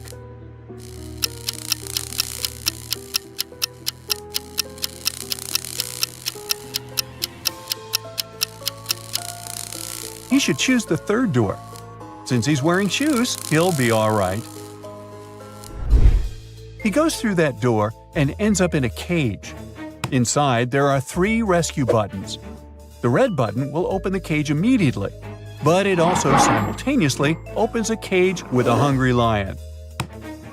The blue one will open the cage in 10 minutes, but it will also open hundreds of water pipes. The orange button will open the cage in 5 minutes, but it will also set the place on fire. Which of the buttons should he press?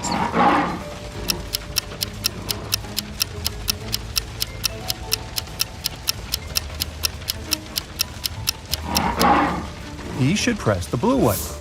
I mean, since it's a cage, it won't fill up with water. As soon as his cage opens, he is free to swim away. Then he finds himself at a crossroads. There are 3 different paths, and he needs to figure out which one to take. The first path is filled with smoking coal. The second path has frozen ice all over it. And the third path has pretty sharp nails. Which one should he choose?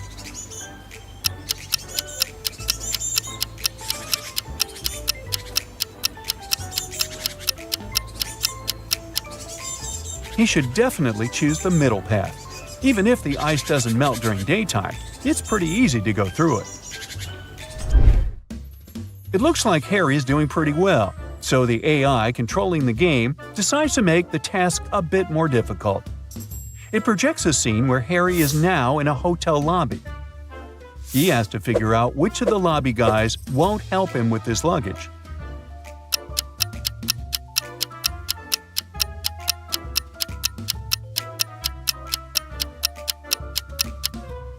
It's definitely the guy in the middle.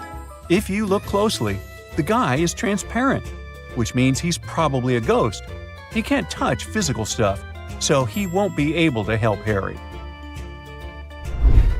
Suddenly, the weekend in this virtual reality, and Harry is taken to a cabin in the mountains. There are 4 friends waiting for his arrival. They have a fun time, but at the end of the weekend, the cabin catches fire. One of his friends did it. Take a look at the image. Can you figure out who did it?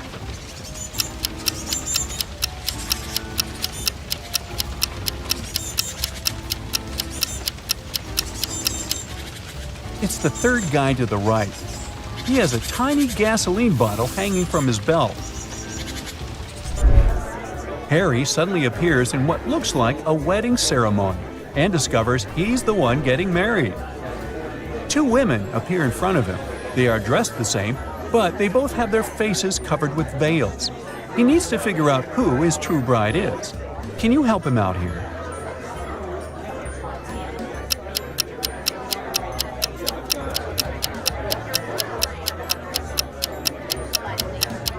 They look identical, but one of them already has a wedding ring. This can only mean that his true bride is the other lucky gal. For his next challenge, he's taken to a restaurant where a waitress shows him 4 glasses. Each glass is filled with the same liquid, water, and has an object inside of it. The waitress asks Harry which glass has more water than the rest. Take a look at the image. Can you figure out the correct answer?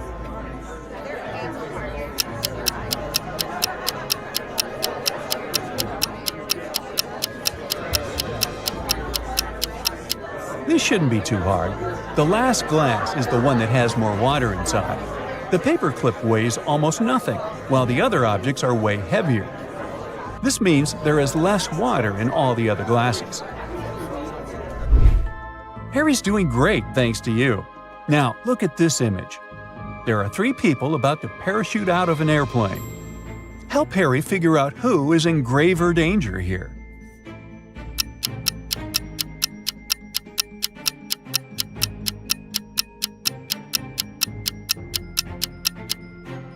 It's the first 2 people.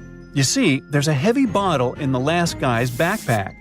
If it falls down, it can break the other's parachutes. Uh-oh. Harry's stomach starts to growl after so much hard work, so he asks for some food.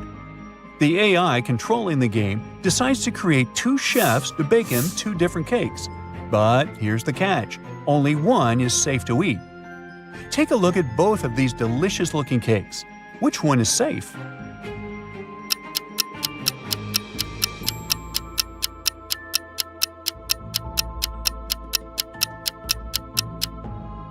If you have a sharp eye, you'll know that the chef on the left is a fake, so you shouldn't eat his cake.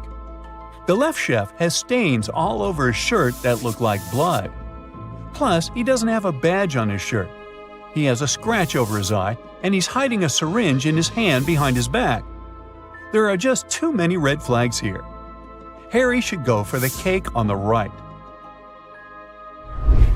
Well, it's time to take a nap, and Harry is taken to an old house. There are 3 rooms for him to choose from. Take a look at the picture. Which one should he choose?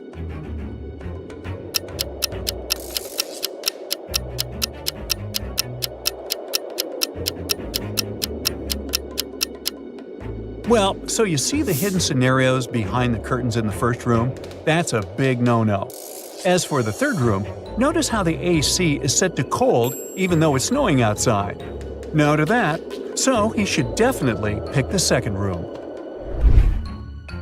To sweeten things up a bit, Harry was enrolled into a baking competition. He was introduced to 3 judges, and they each told Harry what their favorite cake was. The first judge expressed his love for chocolate pies. Judge number 2 said he loved berry pies more than anything in the world. And Judge 3 said he was fond of pecan pies, also pronounced pecan. Harry immediately knew one of them was lying. Can you tell who?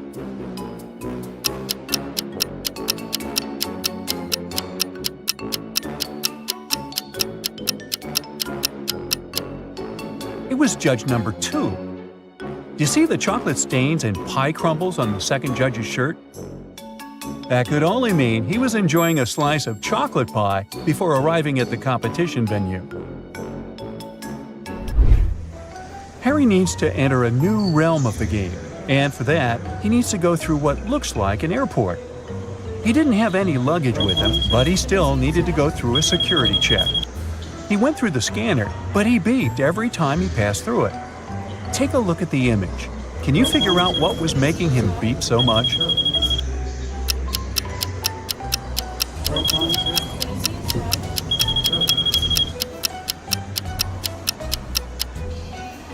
It was the necklace chain dangling from the pocket of his jacket. Good eye if you spotted that.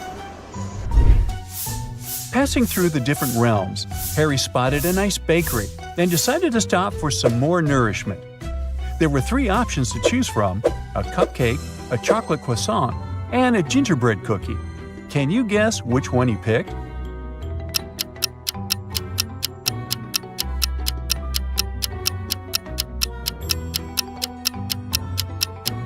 You don't need to be a genius to see that Harry is using gingerbread cookie socks. He loves them so much, which is why that's his usual pick.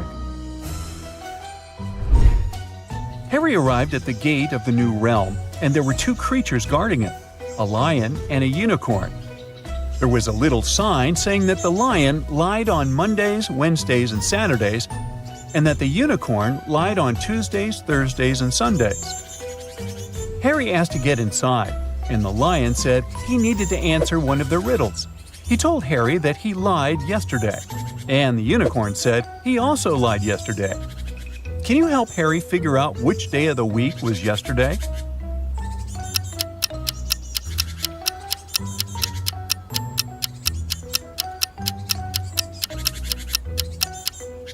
Well, let's see how this works. From what the magical creatures said, they were both lying on the same day. So the only possible answer to this riddle is Saturday. If we consider yesterday was Saturday, that means the lion was telling the truth and the unicorn was lying. Finally, Harry completed all of his tasks and was allowed to go back home. Which of the 3 doors should Harry choose to get back home?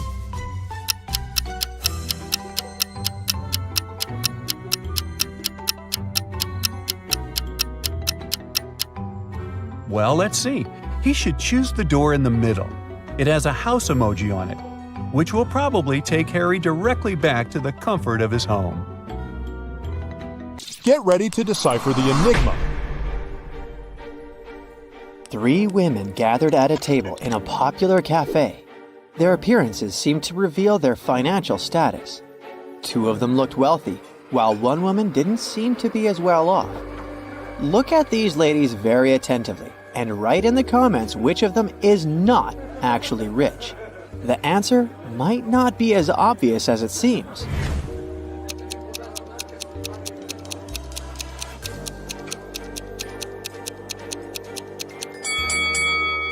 The woman wearing pearls is not trying to show off her wealth.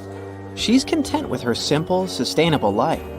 This suggests that she's truly rich. The second woman has extremely expensive accessories. She doesn't need a car, since she will be picked up by her driver and notified of their arrival through her Apple Watch. But the third woman is not actually rich. She doesn't have any valuable possessions, and that money falling out of her bag is actually fake. Look at these two couples lounging on the beach. There are designer bags by their side, and they're dressed in fancy swimsuits. At first glance, both couples appear to be well off, but only one of them possesses true richness. If you have already figured out which couple it is, share your ideas in the comments.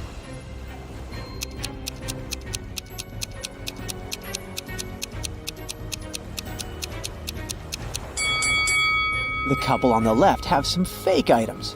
If you look at them attentively, you'll notice that the logos are written incorrectly. They're also pale. Can it be because they have to work all the time and go on vacation just once a year? As for the couple on the right, their seemingly simpler yet well-maintained belongings suggest that they value quality over extravagance. And their worn luggage speaks of their many trips. Plus, they have tanned skin, which means that they can vacation much more often. A suspected criminal, Doug the Evil Man, had been bouncing around various places in the world. Interpol had been trailing him, expecting to catch him with large amounts of unaccountable cash. When they finally got their hands on the criminal, they only found sunglasses, a wallet containing about $50 American, credit cards, and some foreign loose change. They had nothing to do but let the guy go. In reality, though, Man managed to sneak a fortune right before the authorities' eyes. If you have any ideas about how he did it, share them in the comments.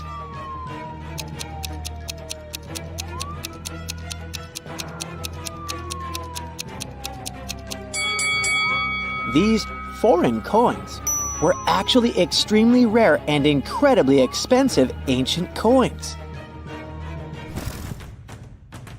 Detective Stanwyck came to Mr. Pennyroll's house to investigate a crime.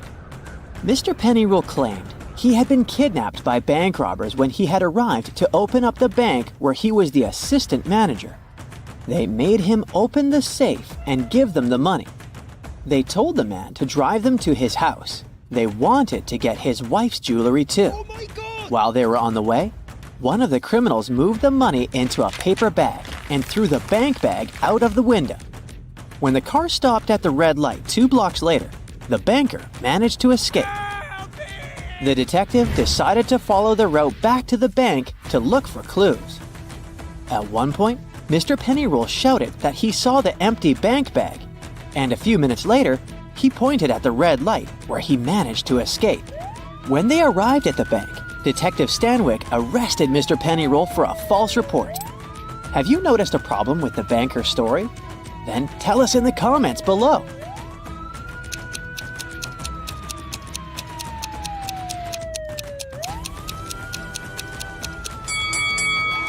While heading back to the bank, they should not have reached the money bag before they reached the corner where Mr. Pennyroll jumped out of the car. He supposedly did that after the criminal had tossed the bag out.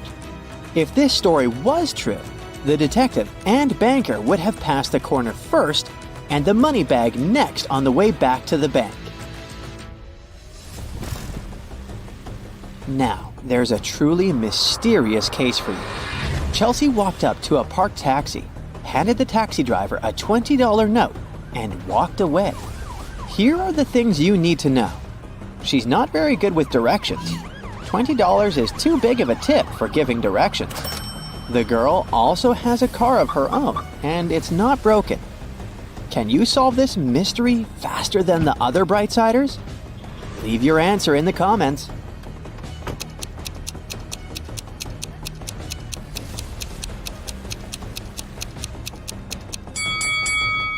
Chelsea was lost and paid the taxi driver to take her to her destination.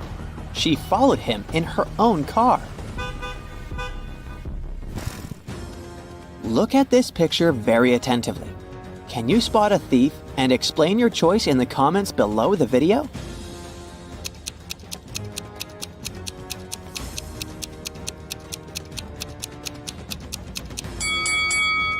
It's the woman in the brown coat with white lapels.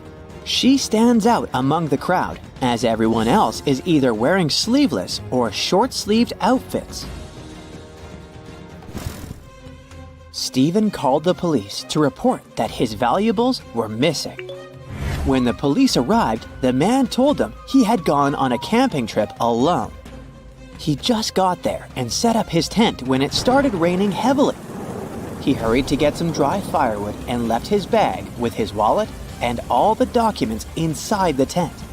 When he came back, everything was gone. The police officers didn't believe Stephen and fined him for making a false call. Have you figured out how they understood that the man was lying? Tell us in the comments.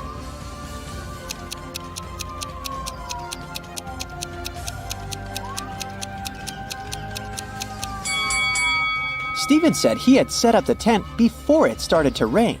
But then, why is there a big puddle inside? Tom vanished at around 10 p.m. on Friday in the fall. A police officer questioned his 4 friends. She suspected that one of them had something to do with the guy's disappearance. She asked each of them what they had been doing at that time. Adam said he had been choosing an outfit for a date. Daniel was getting ready for a party that was going to take place at his apartment. Sophia said she had been relaxing by doing yoga before her night shift at work. And Jake was watching birds in the park. After questioning the suspects, the police officer arrested one of Tom's friends. If you know who she detained, write it in the comments.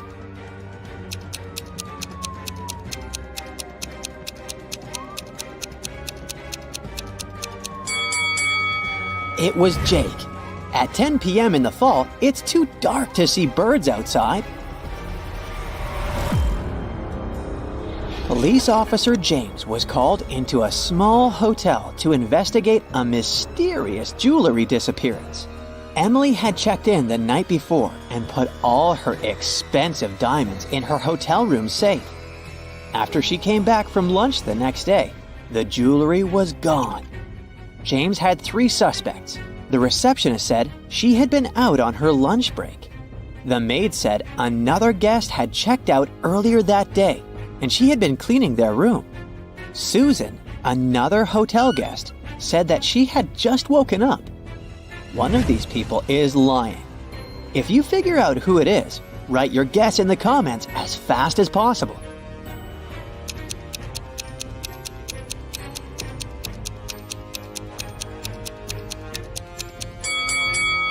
It's Susan. She said she had just woken up, but look at her bed. The maid had already made it.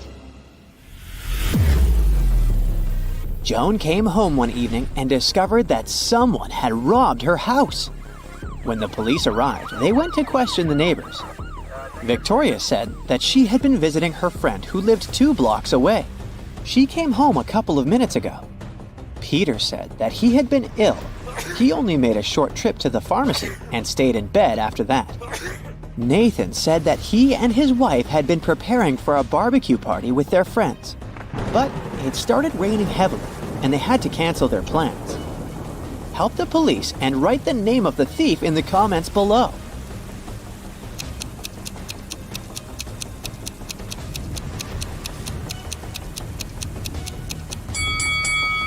It was Victoria.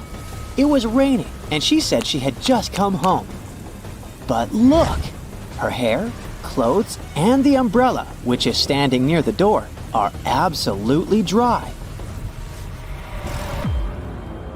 Tyler was going to his friend's place in the evening when a stranger in a black mask captured him. The next thing the guy knew, he was in a large room, locked in a cage. There were 3 levers in the wall next to the cage. If he pulled the first lever, he would let hungry lions into the cage. The second lever would flood the cage with water. And the third lever would activate a special mechanism that would make the top of the cage move down towards the bottom, crushing everyone and everything inside. Which lever should Tyler pull to survive? Share your choice in the comments.